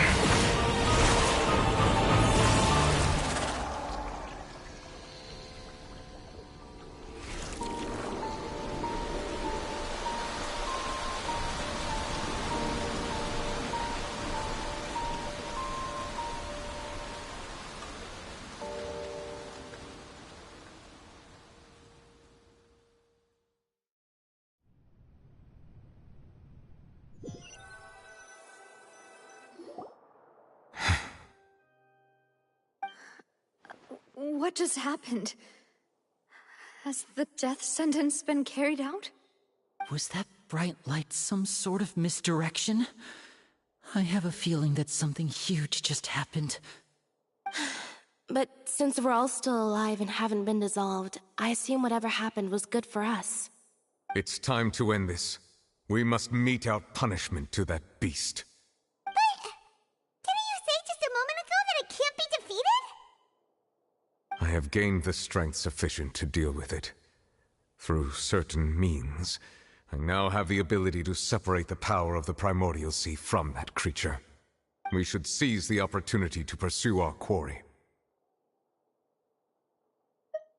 Traveler, now that the oratories can no longer function, I require an executor to help me mete out justice.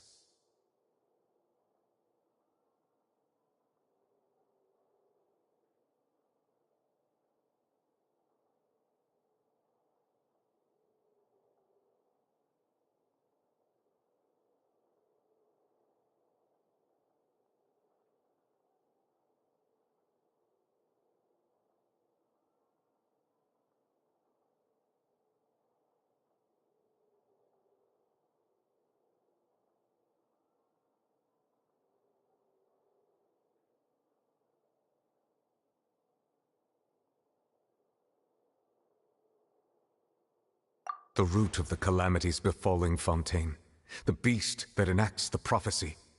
Its name is the all-devouring Narwhal. Come with me, traveler. The hour of execution has come.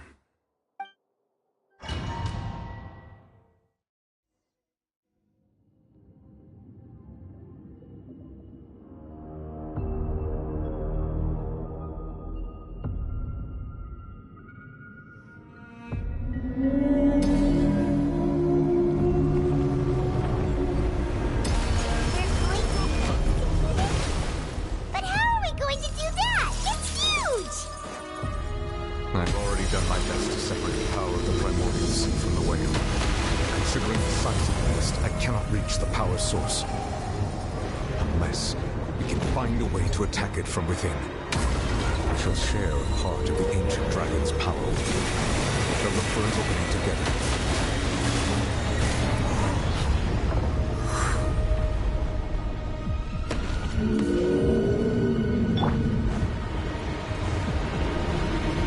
Judgment! I can feel that sorrow turning into hostility.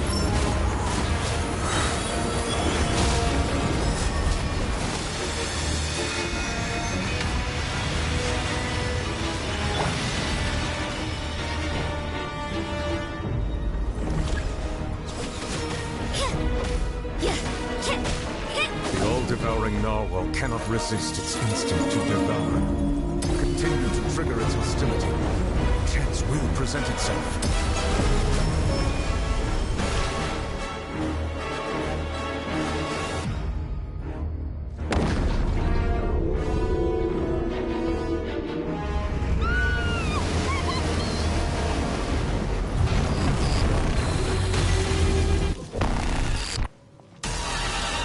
What's that horn thingy over there? It looks really scary.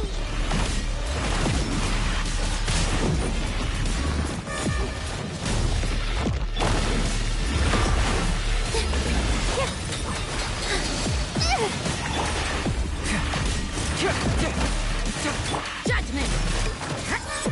I have granted you my protection. Do not fear. Seize the moment and use my power to suppress its root from within.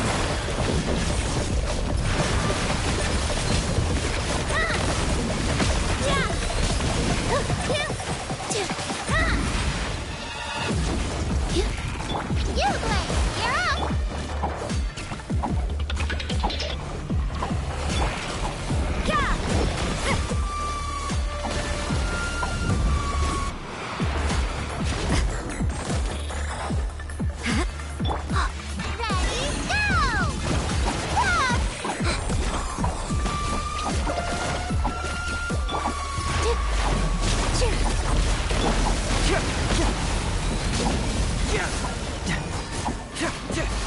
You can't run!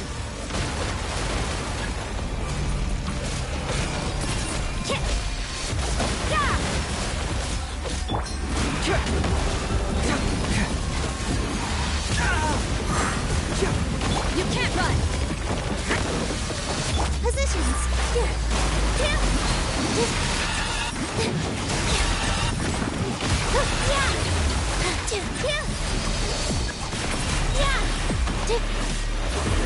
Shiver!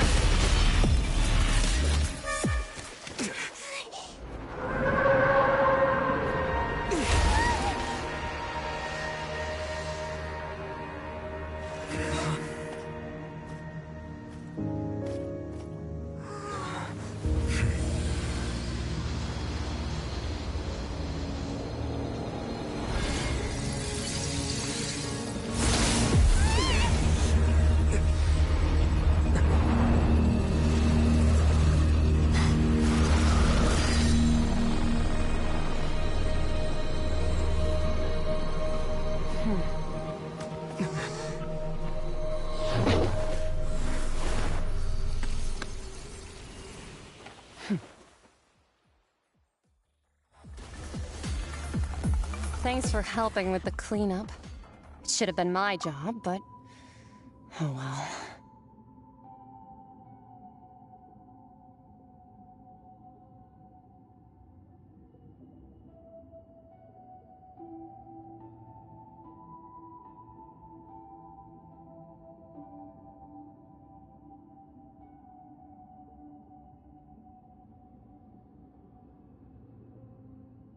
It was just supposed to be a short private training session for me. I didn't think that my disciple and my master's pet would start brawling in the meantime.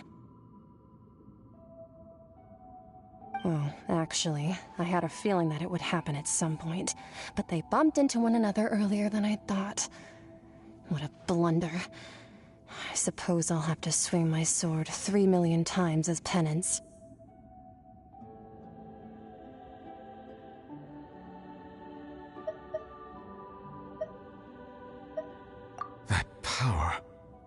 Who are you exactly? Paimon has an idea. From what she said earlier, she must be Child's master. Skirk, right? It's just that he gave us the impression that she was the less talkative person.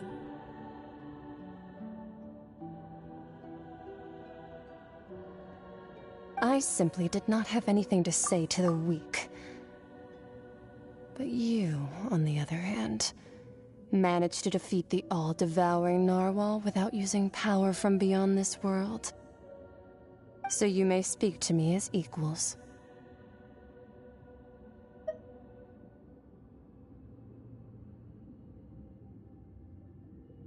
I have to agree. It's a strange use of a planet's primordial waters just to raise an all-devouring narwhal. That kind of power is wasted on it. It's not cooperative. It eats too much. And I have more important things to do with my time than pet sitting. The only thing that creature has going for it is its looks. All in all, it fails as a pet. Miss Skirk? I think you might have missed the point. The point being? Well, being that this pet almost destroyed an entire nation. So what sort of person is your master? Well, Child's master's master. Wait, is that right?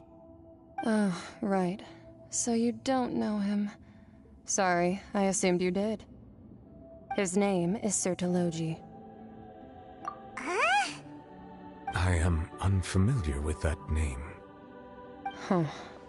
So Master is insufficiently famous. How should I describe him then? Have you heard of the name The Fowl?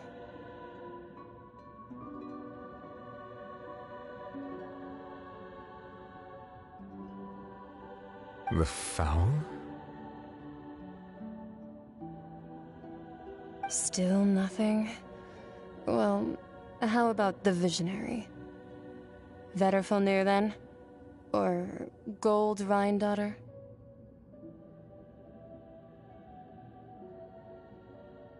Ooh, that one we've heard! Rhine-daughter's part of the Hexen Circle. She's Albedo's mom, right? Oh, so you do know that name.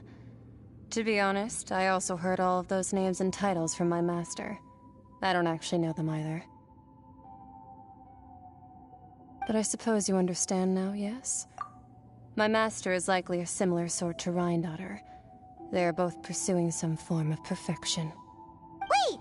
Didn't you also mention a visionary person? Paimon didn't quite catch their name. Actually, never mind that. I believe it expedient to inform you that the all-devouring narwhal used up nearly all its strength fighting you. Such roiling hydro energies will prove difficult for the planet's deep seas to digest. As such, the fontaine back on the surface has most likely been thrown into chaos. In other words, the prophecy that you've been fretting over should now be in full swing. What?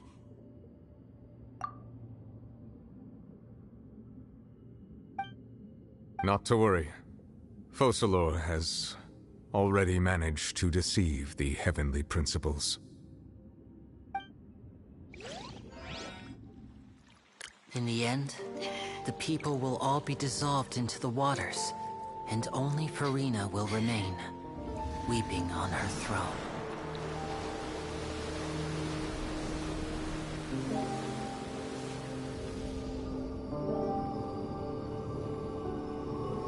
Only then will the sins of the people of Fontaine be washed away.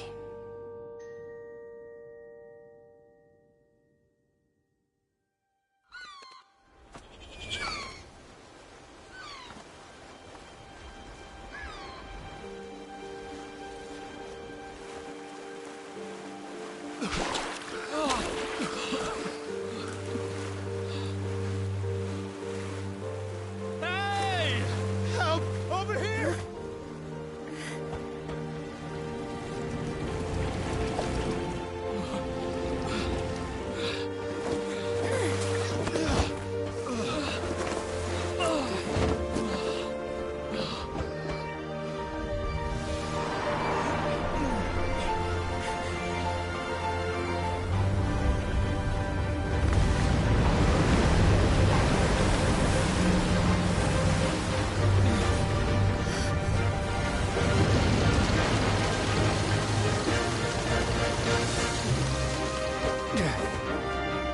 initiate emergency rescue!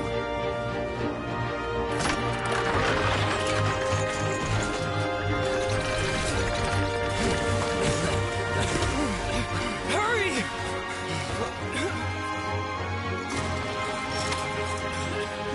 Hey, lend a hand!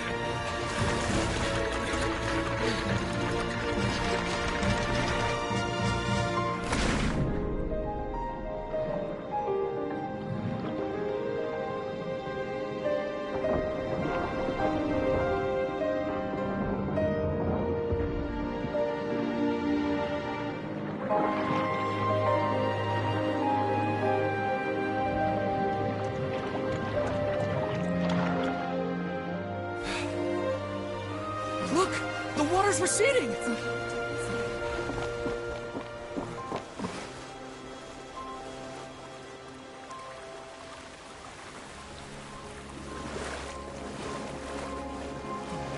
It's a miracle! Water's receding. We didn't dissolve. The prophecy was wrong. The prophecy was wrong.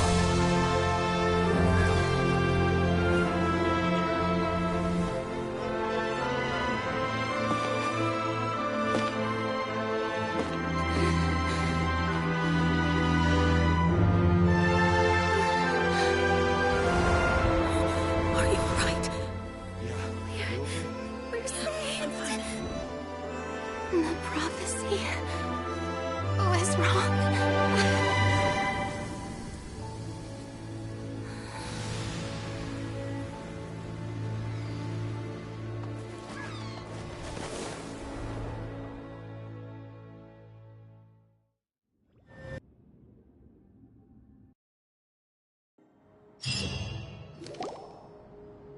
The soil renewed. The Spina di Rasula attacks post-disaster rebuilding. I recently visited Poisson to meet with Miss Navia, spokesperson of the Spina di Rasula, and we spoke about Poisson's present and future. Old soil can still give birth to new bloom, Miss Navia stated. Hope is like seeing a small cookie when you're starving late at night. You just need a little of it. Skyship Winglet, lunar brain of the Fontaine Research Institute. The various disputes that have arisen on account of Mr. Edwin have suddenly become a shield over the Institute, with Jurier turning out to be a once overlooked hidden gem.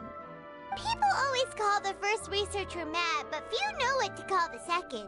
And should that latter person achieve a miracle, they would find it all the harder to find a word with which to classify him and his team. Wow! Paimon barely recognizes the people in the reports. Are those really Jurier and Navia? They sound like real big shots. What do you think? Pretty enthralling, huh? The Steambird's idea was pretty simple. With the disaster just having passed, we would print a free edition packed to the margins with good news to calm people down. The value for these big scoops lies in their inevitable follow-ups. We'll publish further reports and go into the stories behind those people. Edwin's assistant, Jurier, created a true flying ship, while Navia is leading people in the reconstruction of their home. I'm sure that these stories could draw even your well-traveled eye. Paimon's curious too! Wait a minute. Didn't we watch everything happen from start to finish? What's there to be curious about? And that's exactly why I'd like you to come conduct interviews with me. You're the best incubators of news, if you haven't noticed. And also, with you around, I'm sure I'll get to see that Duke. Are you sure? Hasn't he turned you down several times already? Oh, this time will be different. Come on! Let's head to Poisson first, and then make a trip to the fortress. There are some things you'll only know when you get there.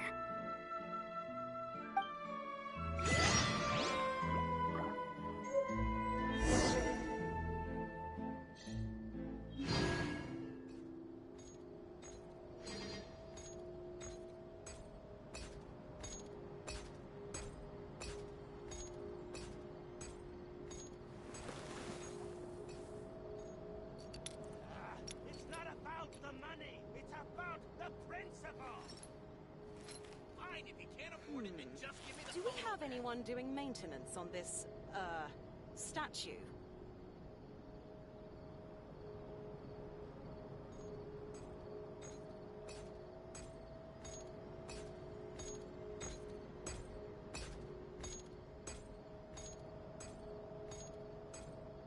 Everything is negotiable, except overtime. It's not about the money. It's about the principle.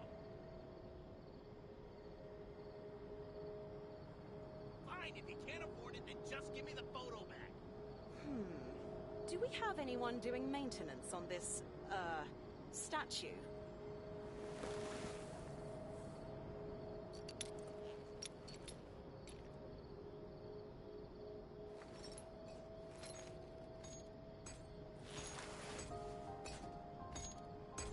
Fine, if you can't afford it, then just give me the photo back.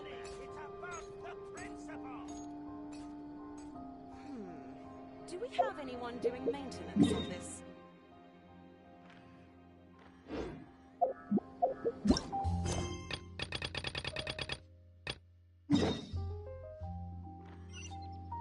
Work hard and live each day to the fullest.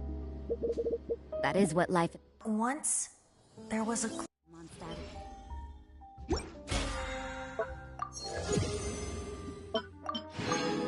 about, isn't it?